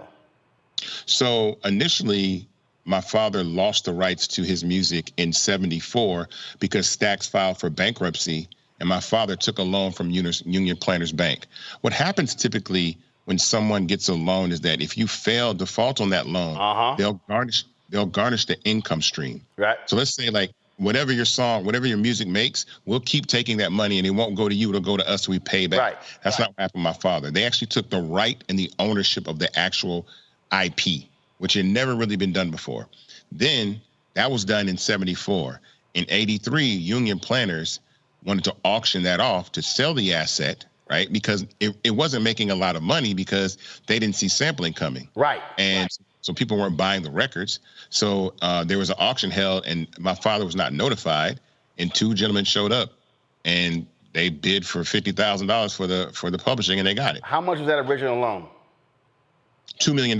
But Stax Records filed for bankruptcy owing my dad $14 million. So imagine Universal saying, telling an artist they don't have, $65 million in 2025 that they're owed. That's really started this whole process with my dad. I always say that's my generational trauma, seeing my father lose his creative rights. And imagine, other people that don't look like you go to the mailbox for the last, 35, 40 years and take those checks and put their kids through college and buy their kids houses and invest in properties and do all these things when none of my brothers and sisters, none of my dad's ex-wives, none of his grandchildren ever got to be able to do that. But that's why copyright law, I'm so passionate about this, because it's our opportunity to claim what is ours. Well, that's the case for, again, so many folks. And again, you're right. It's folk who don't look like us who are feasting off of the talent. And I say this all the time, and some people get mad. I don't really care if they do. I keep saying that, frankly, in this country, and this is what I really hate, and I need people to really listen. So they just had the Met Gala, and I saw this story where Usher paid $350,000 for a table, but had to seek permission from Anna Wintour, who he got to seat at his own table. And she said no to some people, and not only that, she has control over even what the folks wear. And I sat there and I said, you know what? I ain't spending $350,000 of my own money and having somebody else telling me who the hell I can and cannot invite, and then what I can and cannot wear, to a gala that was celebrating Black culture. And that was one person, I'm not gonna name this person, but they posted on their social media, we doing this for the culture. And Isaac, I'll be honest, I hate that phrase. I hate that phrase because when I hear the phrase, yo, we doing it for the culture, my problem is we keep giving away the culture. And so we're just so happy that we performed and that we made the art. Yo, we doing it for the culture. We're doing it for the culture. They doing it for the money. We doing it for the culture. And I keep saying I'm tired of us being the show in show business and them being the business in show business. And we've got to get artists to understand, yo, you can love the music. You can want to be on the stage, but trust me, somebody else is getting paid. And so we better understand the business of the business, because it's literally billions of dollars that Black people, we have made more white executives richer. Let's be real clear. We know from the documentary, Jimmy Iovine, he was about to file the day before Suge walked in there, they about to file bankruptcy. And the billions made. And so that's what we got to understand. Let's stop making other folk billions and make our folk billions. Final comment. Well, let me say this, because I think it's really important. Black culture is the most valuable thing on planet Earth. I'm telling you right now, it's more valuable than gold, more valuable than diamonds. It's more valuable than even some of the software and technology we use, because most of these things are powered by Black culture. And the problem about saying doing it for the culture, it doesn't matter if you don't own the culture. That's right. Ownership should be the mainstay of owning, your IP and your intellectual property. And I say that all the time, like Black culture is the vibranium of Earth right now. And it's like liquid. I always say it's like water. It's like if when you pour Black culture into a tennis shoe, you get a Jordan. When you pour Black culture into a record label, you get all these phenomenal rappers. When you pour Black culture into the sports industry, you get LeBron James. You get all these amazing athletes. When you pour Black culture into a smartphone, you get TikTok, you get Instagram. The problem is all these things that we're pouring into are infrastructures that we do not own. And so that's why I'm so big. My journey from music to technology was all about ownership, all about we need to own the apps, we need to own our IP, we need to own our copyrights. So this is just an extension of my father's legacy and what I'm doing and telling people about owning intellectual property, investing in tech startups that we can own. That's the biggest thing. Technology is the fastest growing asset and most valuable asset on Earth right now, but we're not owning what we need to own to be able to really build true generational wealth at this time. So own record labels, own apps, own software, own infrastructures that you can leverage Black culture. And think about the Black culture, the apps and the infrastructures that do not work without Black culture. And it is like social media absolutely does not function or work without Black culture. It does not. And so that should give anybody a signal that those are the spaces that we need to have ownership in, as opposed to being happy to get views and likes and stuff like that and become famous and maybe make a buck. So owning infrastructure and copyrights are extremely important. All right. Isaac Hayes III, first of all, how much money have y'all raised as part of the Series A raise for fan base? What's the status? Ooh, we're almost at 12 million raised. The raise closes at 17 million. So I tell everybody, listen, invest in fan base, right? Startengine.com/fan base. I want you guys to invest, own a piece of the creator economy. The minimum to invest is $399. This isn't a donation. This isn't GoFundMe. This is actual stock in a technology company, which is going to use music, which is going to use content creators, which is going to use athletes. But these individuals will monetize and actually own the infrastructure of the apps they use. That's why this is so important. All right. Isaac Hayes III, we appreciate it, man. Thanks a lot. All right. Thank you. Folks, going to a break. We come back. We're going to talk about the arrest of Newark Mayor Ras Baraka. Just unbelievably shameful. Right here on Roland Martin Unfiltered on the Black Star Network.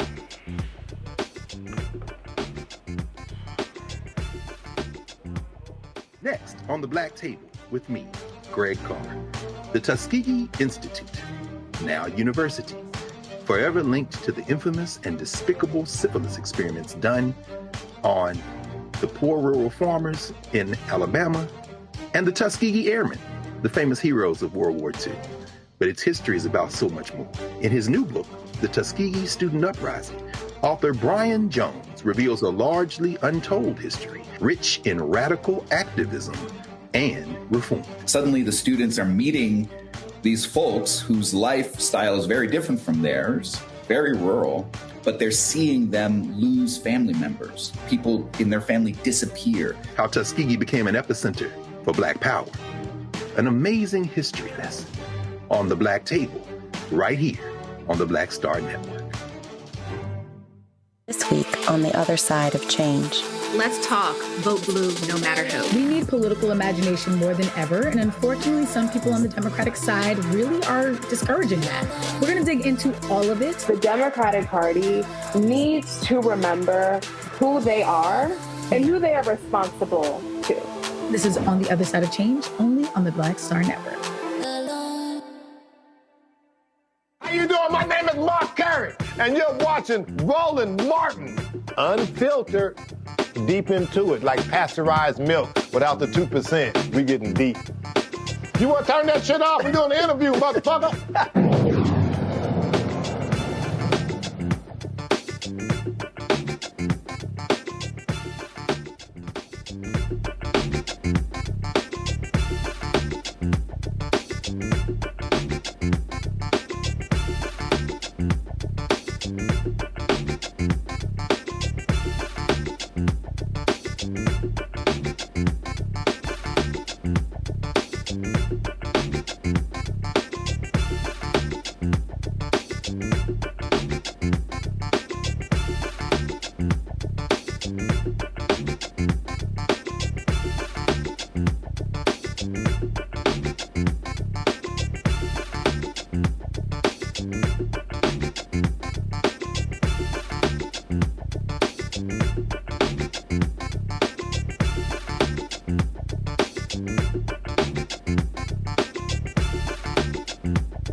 Folks, lots of drama today in New Jersey as Newark Mayor Ras Baraka was arrested at an ICE detention facility. Pull the audio up.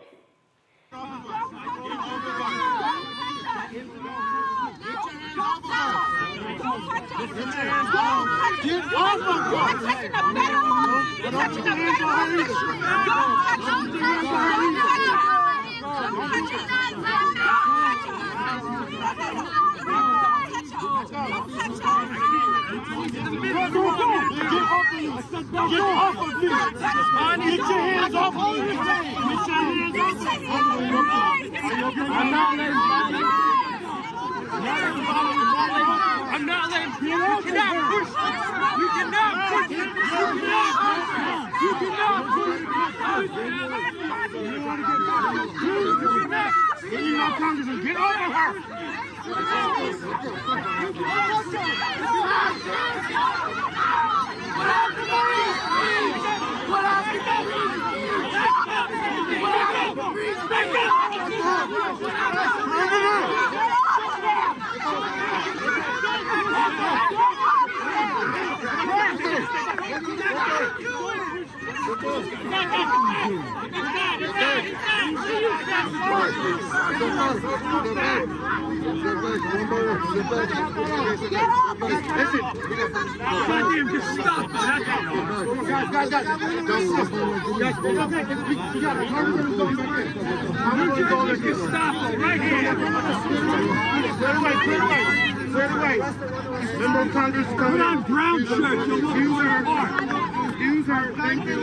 Now, they were there protesting this facility, claiming that it was open illegally and in violation of local ordinances. A number of people said that Congresswoman Bonnie Coleman Johnson, matter of fact, y'all call her, see if we can get her on the phone, was roughed up in the process.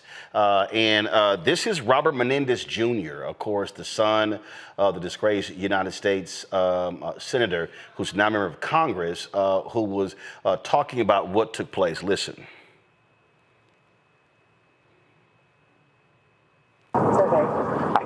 I can't begin to describe what happened here today.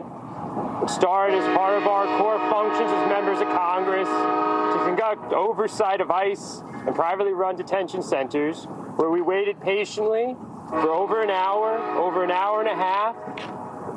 Just waited to do what we've done together at Elizabeth Detention Center. We waited.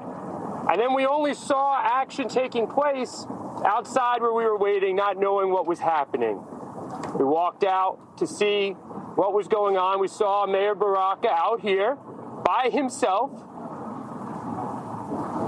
mayor of the largest city in New Jersey, waiting for us to come back. ICE brought to meet the mayor of Newark over 20 armed individuals.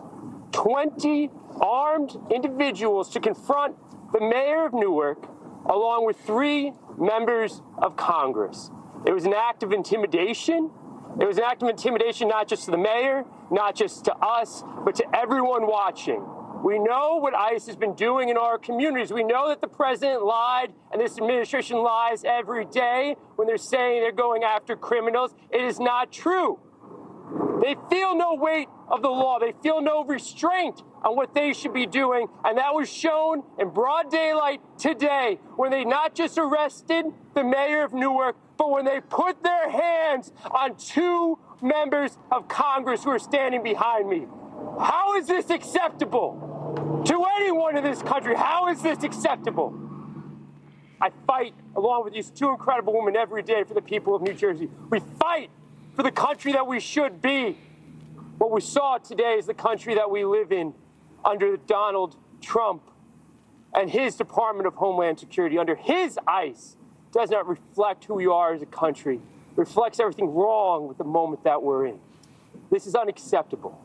This is unacceptable and should shake every American to the core, to their core, to our collective core, that this happened today here in the city of Newark, the most inclusive city in New Jersey, with the mayor who represents the city, with the congresswoman who represents the city, and with Bonnie Watson Coleman, who's fought for the people of New Jersey her entire distinguished career.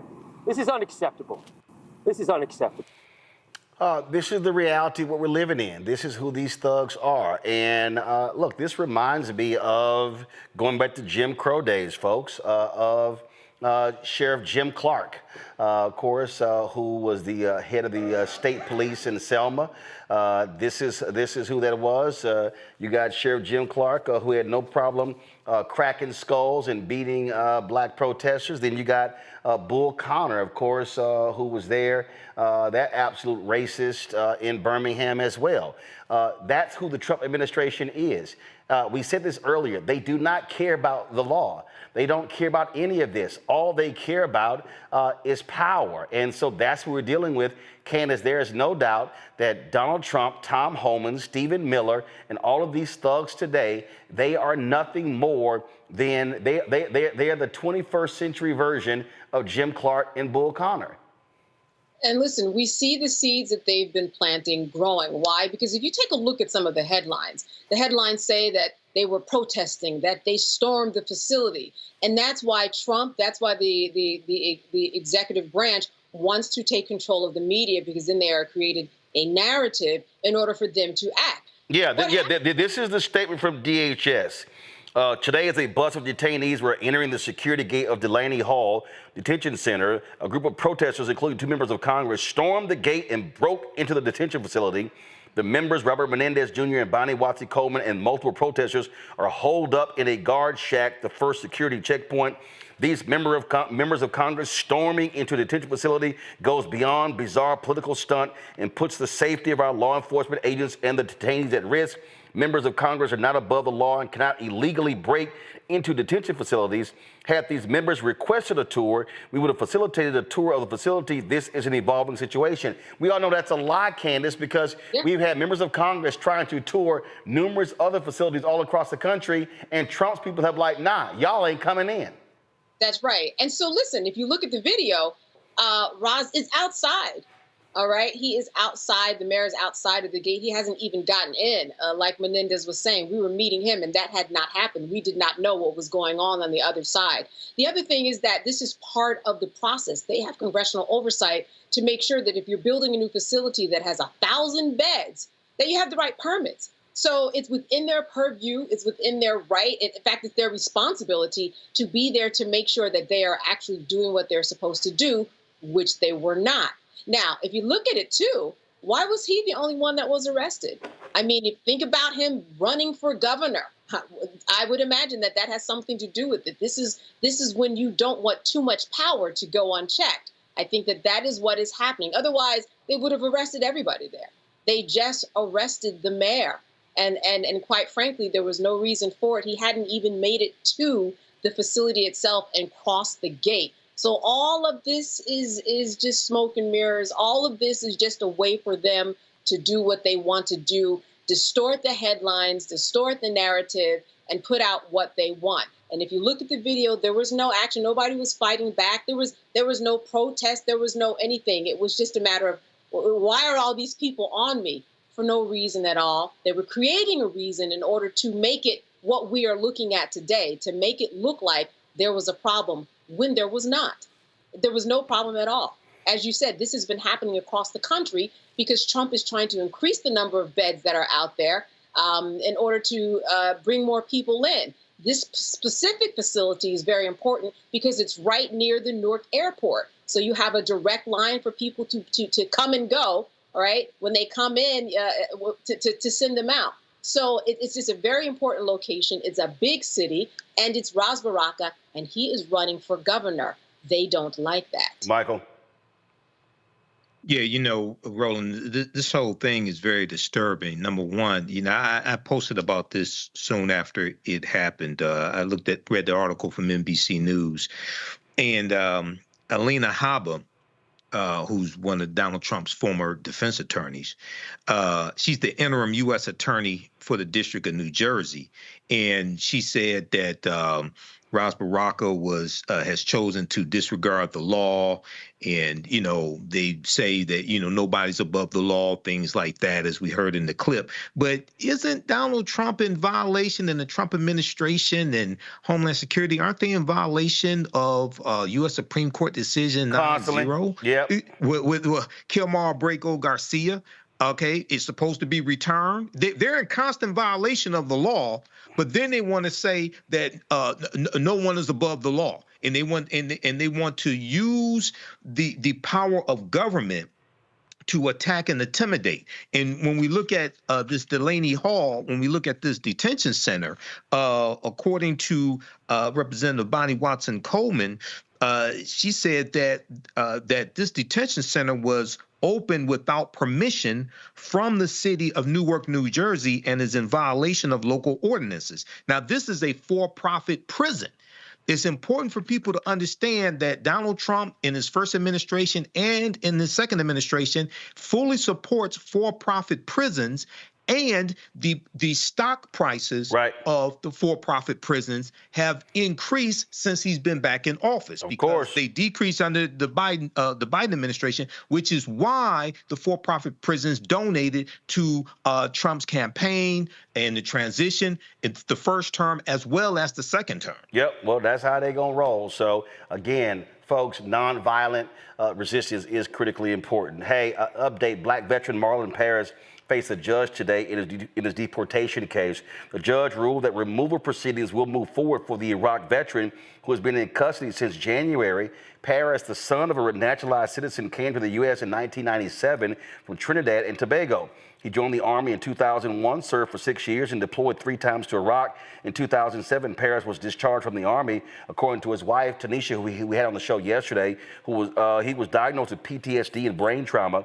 And again, this is what I did last night after they told me that Illinois Senator Tammy Duckworth was helping them more than her Arizona delegation. I sent a tweet out to Senator Mark Kelly and Senator Ruben Gallego. Well, last night, Gallego's office reached out to my producer. They say that Duckworth's office specializes in cases like this and sent the statement. Our office has been in contact with Mr. Paris's attorney, family, state agencies, and other congressional offices regarding his case. Additionally, our office has reached out to Immigration and Customs Enforcement regarding Mr. Paris's case. Now, my producer, Carol, invited Gallego to come on the show. They told her that, quote, they do not get into the habit of doing interviews about such cases. Okay, don't let me see you show up on somebody else's network talking about this stuff. Last night, the Paris GoFundMe was just over $1,600. Tonight, this is what the update is right here. If y'all can pull it up of the GoFundMe so we can actually see what the amount is. I think they were trying to raise like $15,000, if I believe. And so there's a GoFundMe again for the Paris family. And so please go check that out. And we would love for y'all to be able to do that. Now, while the U.S. is trying to deport veterans, Donald Trump is importing white folks. That's right. A group of 54 white South Afrikaners who are descendants of Dutch colonists, the people who led apartheid in South Africa. Donald Trump wants to bring them into the United States. They are expected to land in the U.S. on Monday, and reports say that they are all set up with housing, groceries, phones, clothes, and all the essential items when they will need in the first 90 days in this country. Here's a look at the protests where several hundred white South Africans protested outside the U.S. Embassy in South Africa in March, claiming they were victims of racism by their government. Donald Trump issued an executive order in February directing officials to prioritize the, quote, resettlement for Afrikaners, citing what he called government-sponsored race-based discrimination in post-apartheid South Africa, which is bullshit. Thousands of refugees from conflict zone and humanitarian crisis remain in limbo in the United States, yet, he's quickly processing these white Afrikaners, and they have moved at an unusually rapid pace, 3 months compared to the typical 18 to 24-month wait. Boy, must be something to be white and an Afrikaner. And Donald Trump says, yeah, bring them in. We made it clear, Michael, he doesn't want black people. He doesn't want black immigrants. He wants white immigrants in America. Absolutely. This goes back to his first administration when he called people from Haiti, S-hole country. He said, why can't we bring in more immigrants from places like Norway? And we all, at the very same time that he's welcoming these white Afrikaners, these South Afrikaners, you have the Trump administration trying to take away the temporary protective status from more than 500,000 immigrants coming from Cuba, Haiti, Nicaragua, and Venezuela. Okay, at the very same time. So this all plays into white grievance, and this was something that was key in Donald Trump's the first term, as well as the second term, white grievance, and also saying that white people are the real victims of racism. We see that his civil rights division has changed their purpose, okay, and really changed what they're going after. And we see hundreds of attorneys in the civil rights division are leaving, over 100. And this all deals with 2043 and the fear, the browning of America. Yeah, that's why. I mean, Candace, that's why they want. It's why they want to give birth inducements. They want more white people. This is about white people. They didn't want the Haitian immigrants in Springfield. They want white people. Right. And when you look at this, it's very clear that that is what they want, or else it would be happening, as you said, with other people who are black and brown. The other thing to remember about this is that this particular law that they are running from, that is giving back land to people who it was taken away from, they've been working on it for a long time, and it has just been formally put into place. So this is what they feel threatened by. But when you look at this and we think about what a refugee actually is, someone who generally, the way we have received them, leaves a war-torn country, trying to escape persecution and war and violence. Yes, many times race plays a part in it, but not this type of race issue that they're talking about. This isn't the type of thing that the United States normally even deals with or tries to shake hands with.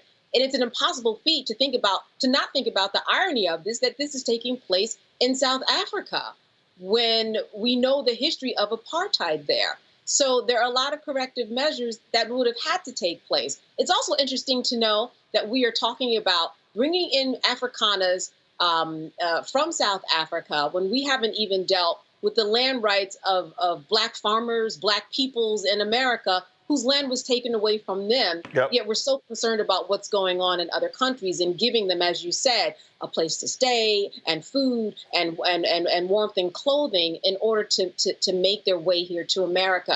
It just doesn't make any sense. But Trump is good at that. He's good at having people look at all this nonsensical stuff and getting them caught up in something totally different when he's doing other things that are going on and we don't even know about. Oh, it makes sense because Donald Trump wants to make America white again.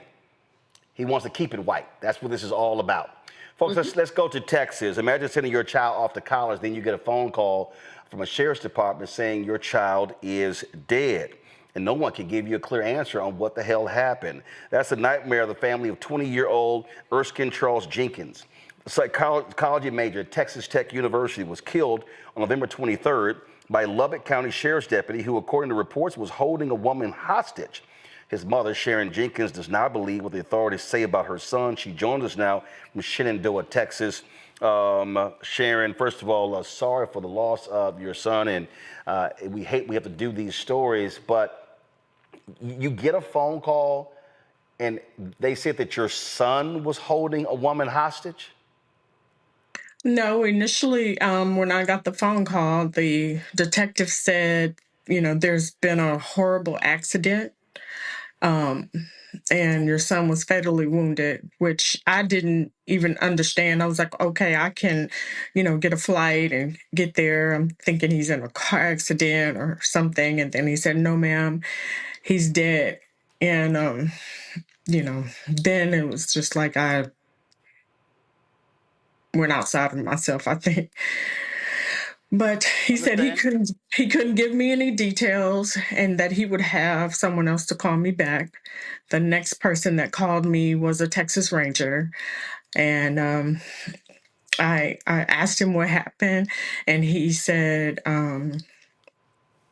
there was a party and there was alcohol and possibly drugs at the party, and we evacuated the party, and everyone evacuated, and your son didn't listen, and the police shot him.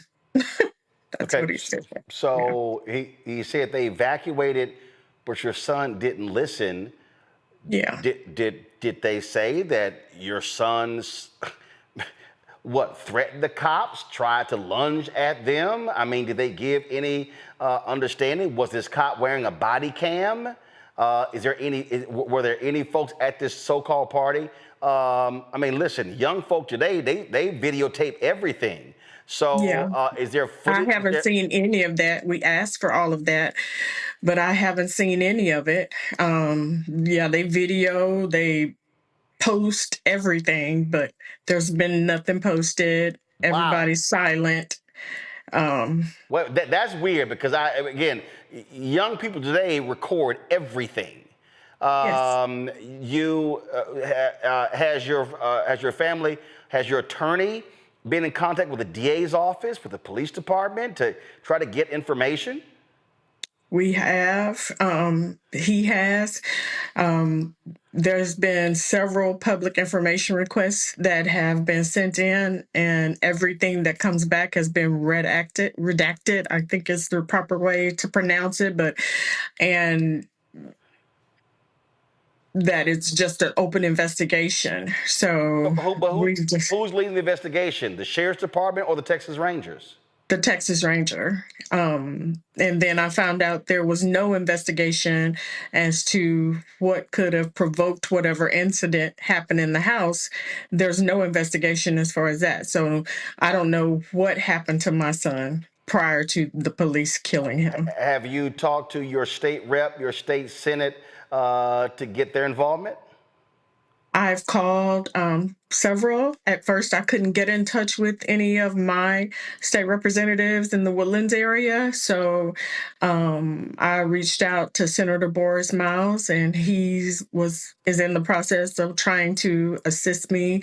And then finally, I was put in contact with my state senator and by a close acquaintance. And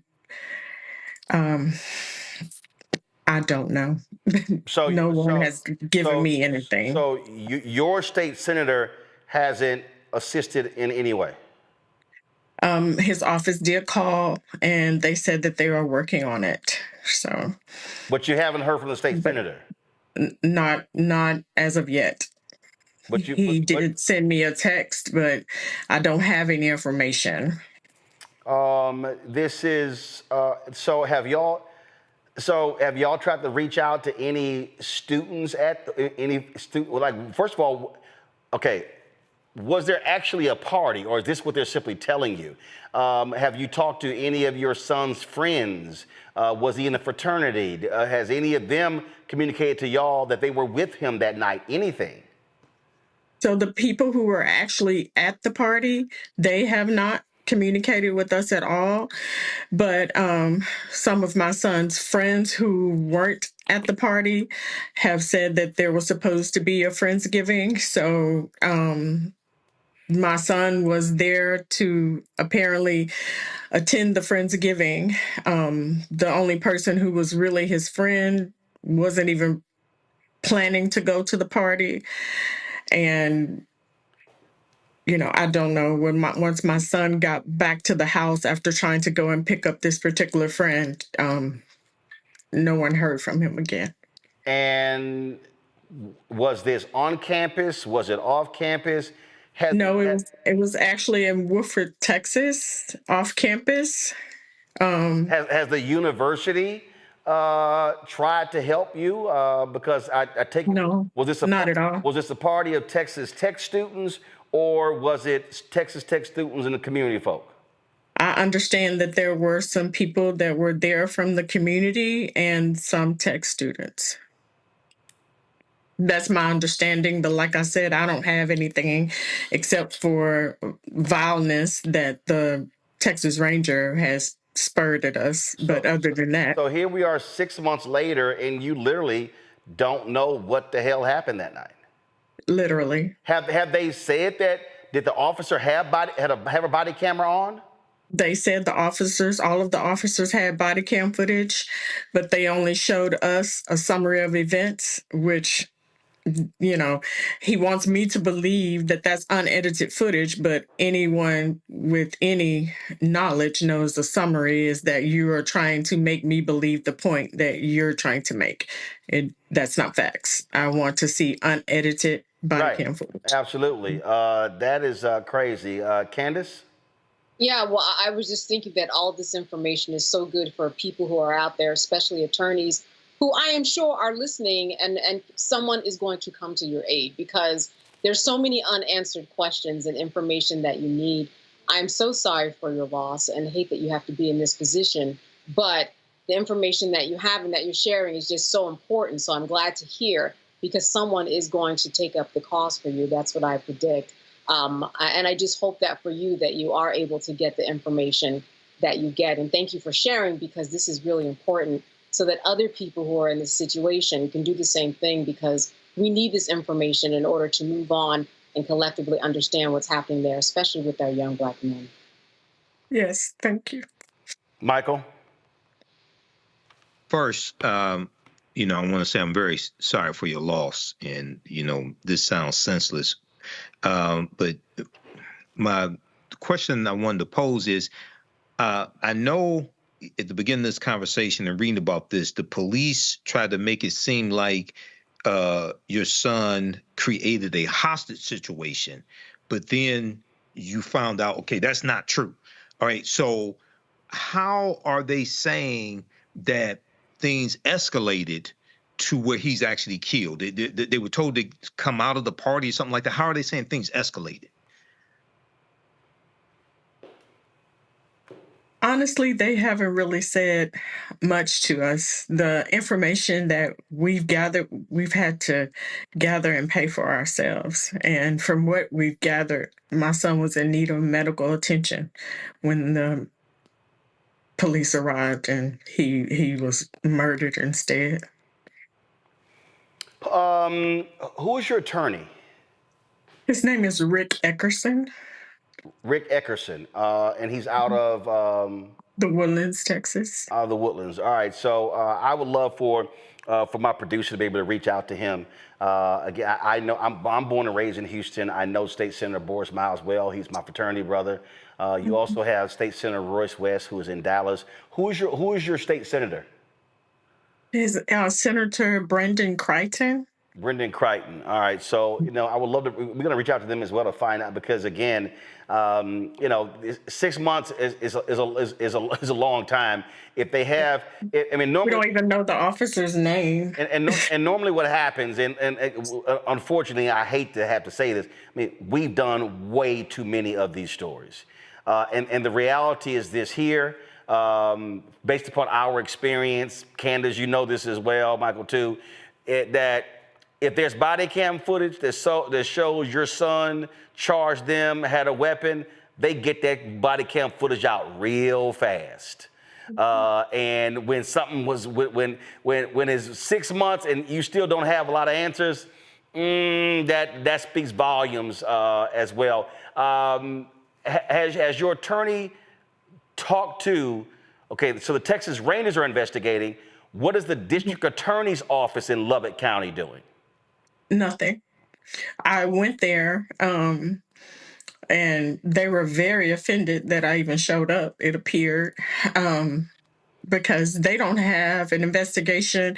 They should be investigating what happened to my son prior to the officers arriving. Right. They don't know if he was trying to defend himself. They haven't investigated anything. They just said, oh, he's dead. They had a secret grand jury, no-billed the officer, and that's that. And I'm just supposed to accept it.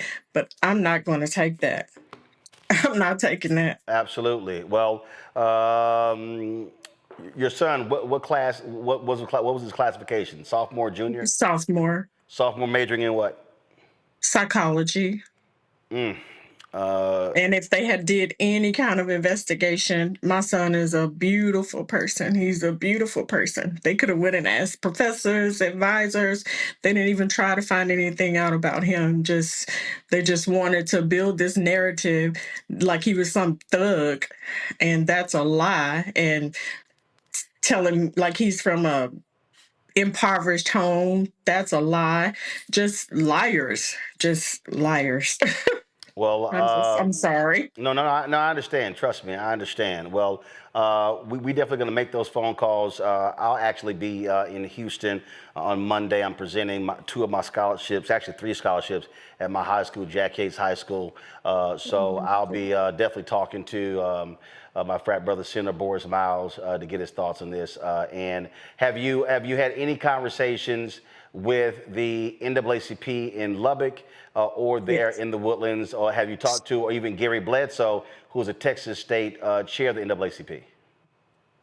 I didn't know his name. The Lubbock NAACP has been very helpful. Dr. Melina Abdullah has been very helpful. Yep. With just wrestling. It was Melina who reached out to me. So what I'll do is I'll give Gary a call. I know Gary well as well with the Texas State Conference of the NAACP, and hopefully that they can make a statement and try to get some action and bring more attention to this, so you can get some answers and some clarity as to what happened to your son.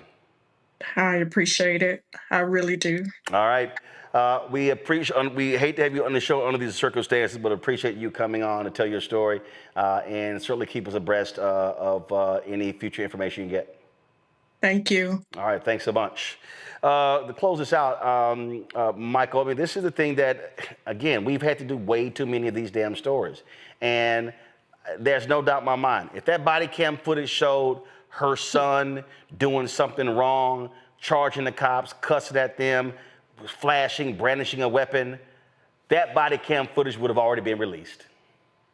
Absolutely. And not only that, in reading an article on this, it talked about the fact that she watched some body cam footage that was heavily edited, but that footage that she saw contradicted the initial police statement and news reports that made it appear that her son had created a hostage situation. So another question, this is Texas, so the state's attorney general, I don't think he's going to do anything. Oh, hell no. Ken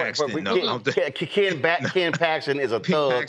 I mean, again, and that's part of the problem. What you're now seeing, because, Candace, you got this idiot in the Oval Office, the Fed's not going to do anything. They're not going to investigate any cops. So the reality is public pressure is going to have to be applied in this case to get some answers and for them to release the damn body cam footage. That's what's going to happen.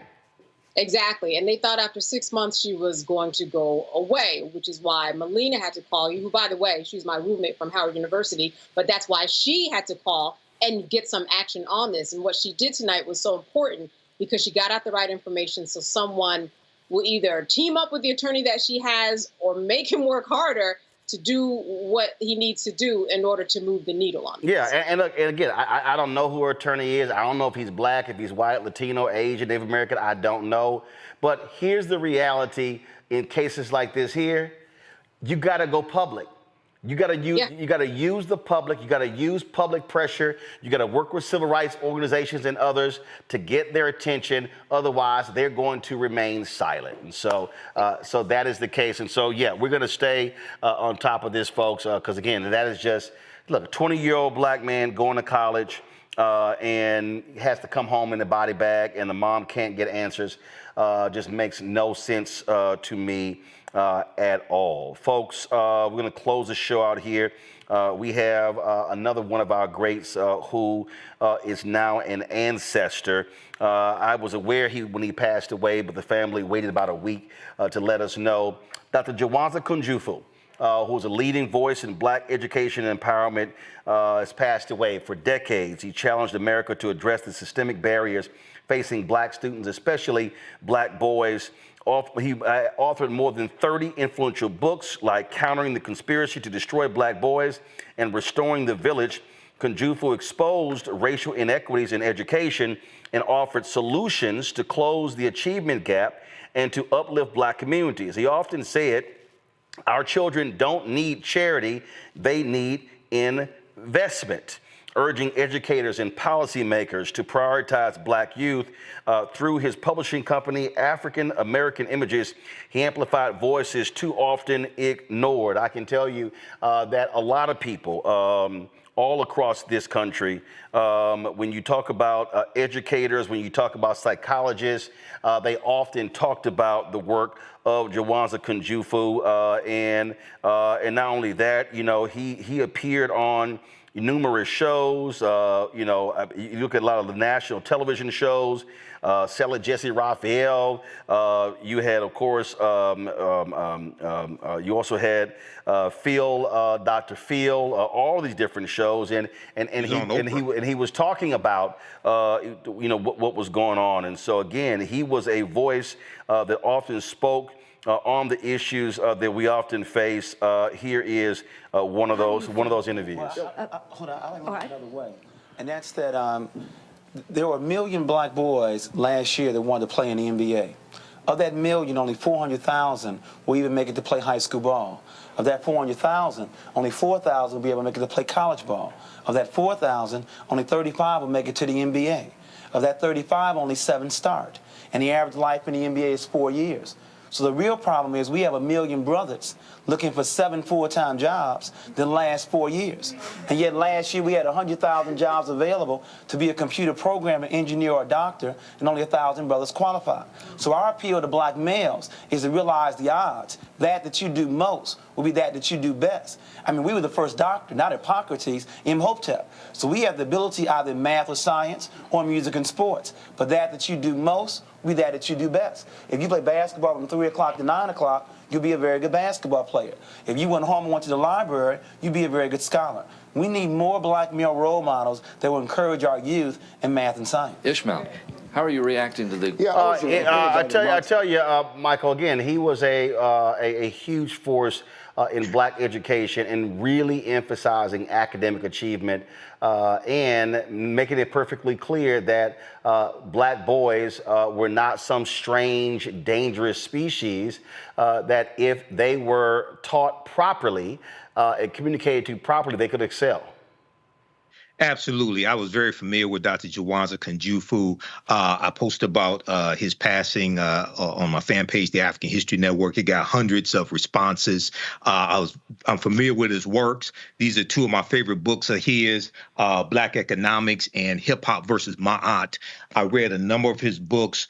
When I was in college, I got a chance to meet him in person when I was involved in organizing the International Detroit Black Expo here in Detroit. It's about 2008, 2009. He was a speaker there, and I told him personally that his books, his teachings actually helped me get through college, helped me to refocus because I was a business major, and he was one who combined African history with education.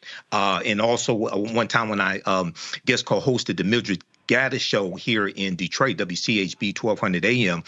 He was a guest on the show. So this is a big loss.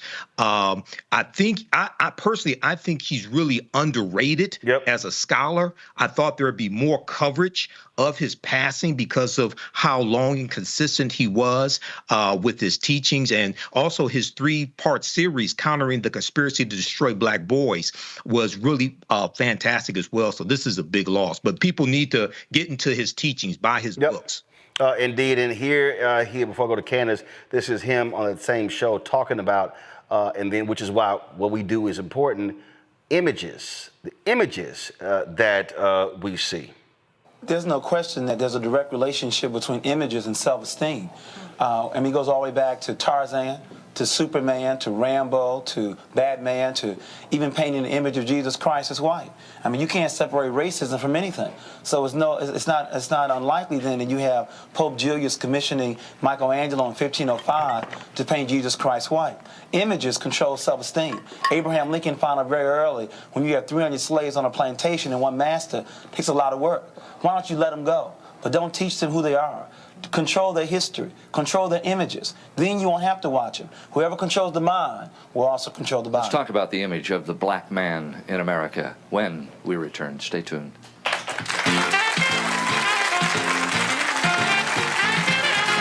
That was strong. I mean, Candace, that point there is just on point. We talk about how crucial the images are.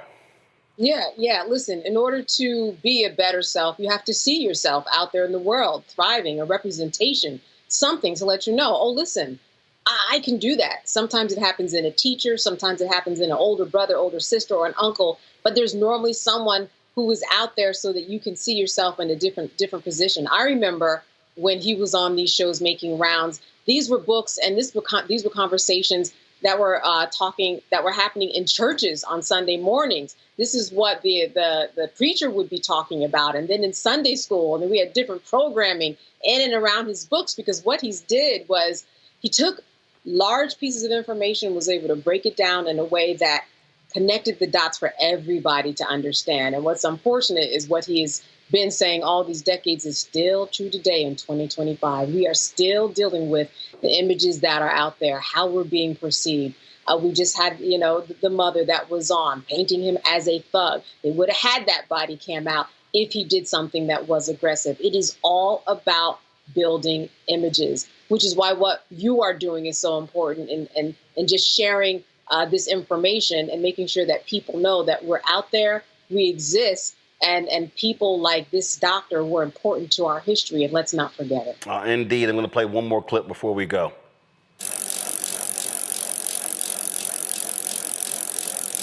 On this edition of Right and Exact, Dashawn Farad speaks with world-renowned author and lecturer Dr. Jawanza Kunjufu about the plight of young black men and young black women, a subject that he has lectured on for over 3 decades. Dr. Kunjufu, given what we've seen over the past 5 years, I would say, with the recent killings of black men, or the recent unjust killings of black men by police officers, should we still be countering a conspiracy to destroy black boys, as you said, over 30 years ago? And if so, why?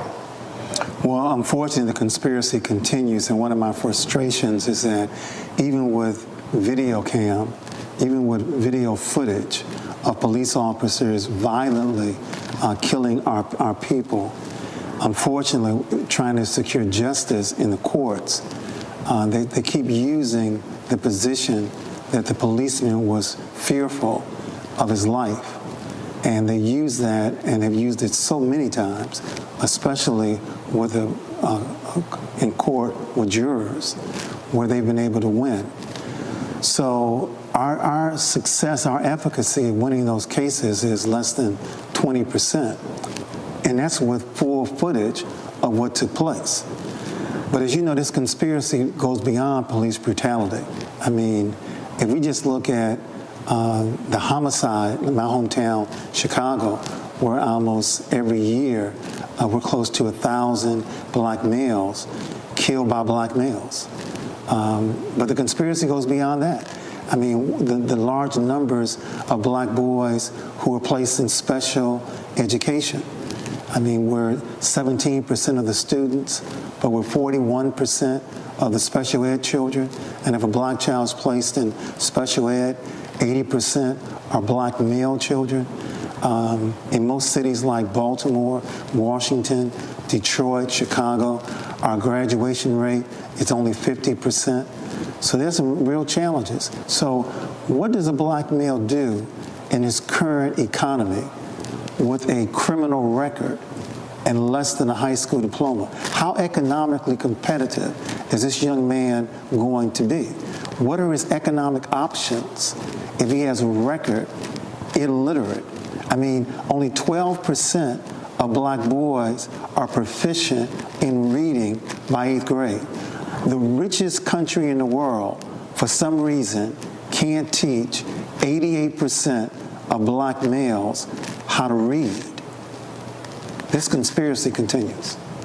We noticed that in recent years, Dr. Kunjufu, you've done, if you would. So, folks, Listen, Dr. Kwanzaa Kunjufu, a powerful force in our community, passed away at the age of 71, is now an ancestor. Michael and Candace, I appreciate y'all being on today's show. Thank you so very much.